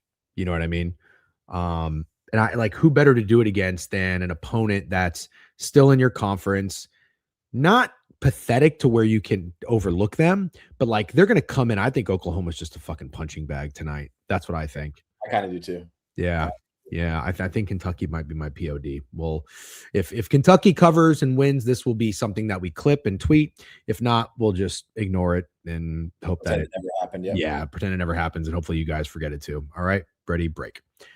It's 11:53. Steak, if you still can go on Owner's Box, we are going to go on Owner's Box after this. Shoot the shit with the Canadians. I can make it. I don't have anything till 3, but I probably have to end a little bit sooner than 1 o'clock. A couple more games though to talk about. We'll speed through them. How do you feel about that? Yeah. Let's go right to BYU, Oklahoma State. Okay. But just real quick, Northwestern Illinois.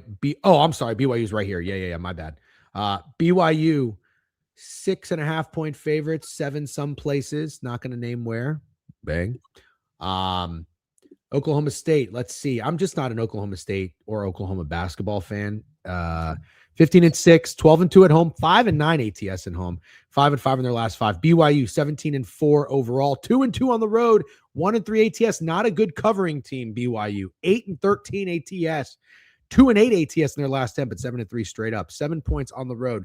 Short or respect? What do you say, Steak? Short and obvious bounce back, in my opinion. But then before you call it short, you got to mention Oklahoma State is 12-2 at home. I'm not sure what type of opponents they've beaten at home, but that's impressive anyway you slice it. It's better than I would have expected. They are coming off a win against Utah no one cares about, but before that, losses at TCU, lost to Iowa State, didn't cover, lost to Baylor by 15, which is pretty bad.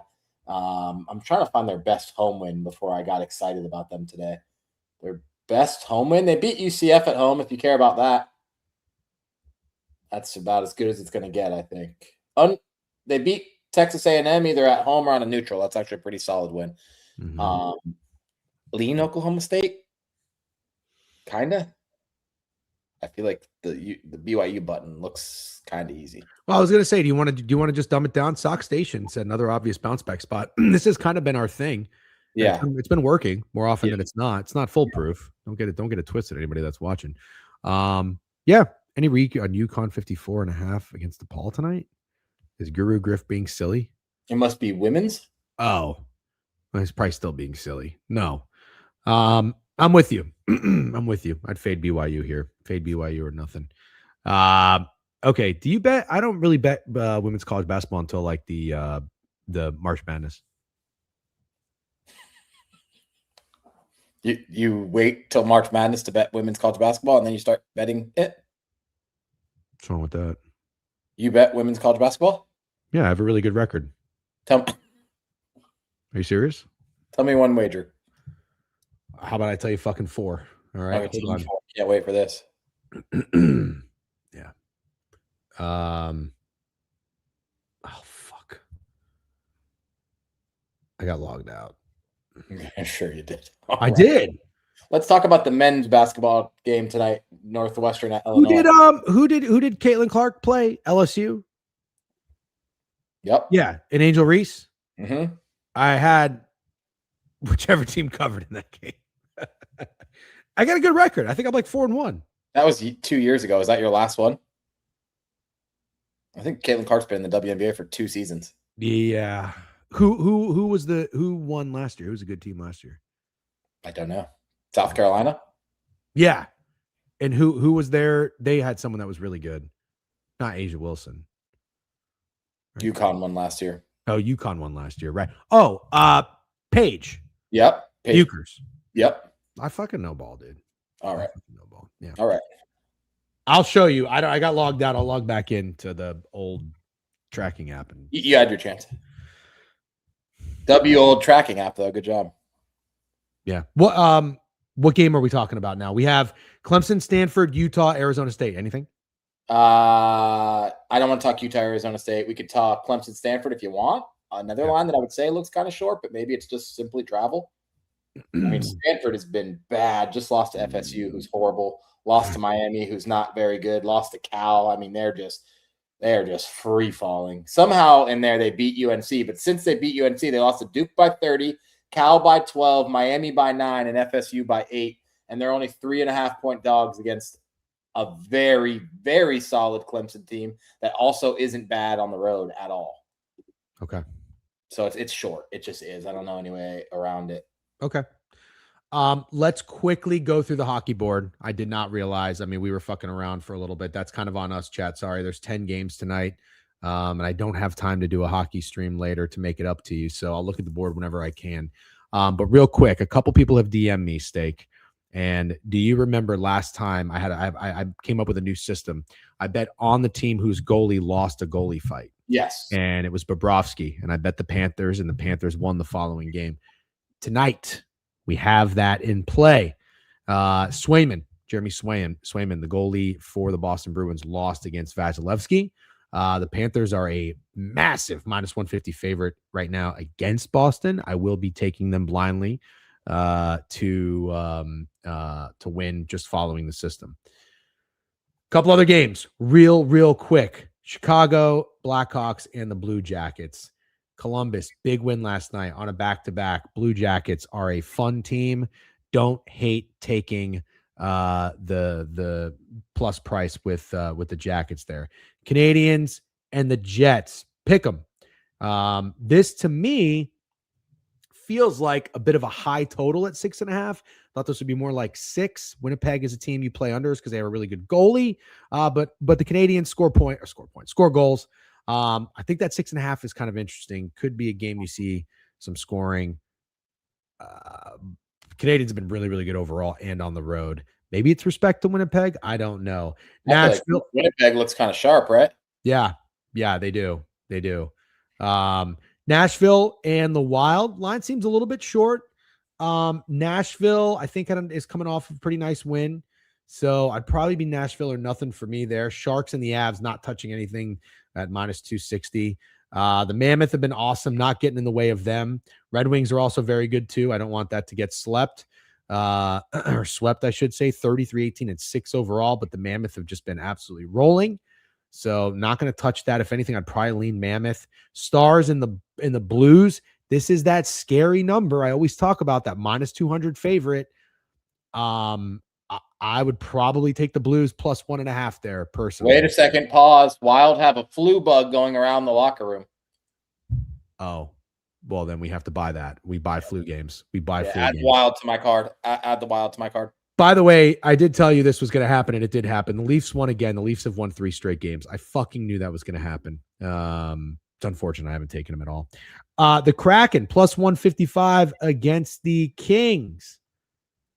King slaughter. That's what this looks like to me. King slaughter, probably. Yep. Vancouver and the Knights, you can't really do anything there. Edmonton and Calgary, maybe a short line. You know, Calgary's not very good. Edmonton at -130. There's something going on there. That is a short line. So don't love the hockey board tonight. Really, really tricky, but I am going to play the Bruins. Might be the only play for me. Wild flu bug could be a game there that we attack. I still like the Mammoth, although getting a plus price on the Wings is probably something you should just not overthink and do. I would be Blues plus 1.5 or nothing for my dog system there. And that's pretty much it. All right, ladies and gentlemen, thank you very much for tuning into the board review. That has been a solid 2 hours, and we have covered every fucking sport under the sun. Thank you very much for tuning in. As always, if you're watching on the Book It Sports YouTube or Twitch channels, this is our new home for the board review every weekday, 10 a.m. Eastern Standard. We are going over to Owner's Box. Can I raid them? I don't think so. Maybe I can't raid. I don't know. Goots, is anybody watching? Do I have permission to raid Owner's Box? I don't know how that works. I'm not in charge here. So I want to be polite. Oh, stay for BTL. Copy that. Yep. You're going to stay here for BTL. Steak and I'll be going over Owner's Box. And everybody, you have a great day. Steak, great job today. And I hope you all win more bets than you lose. See you soon. Bye-bye.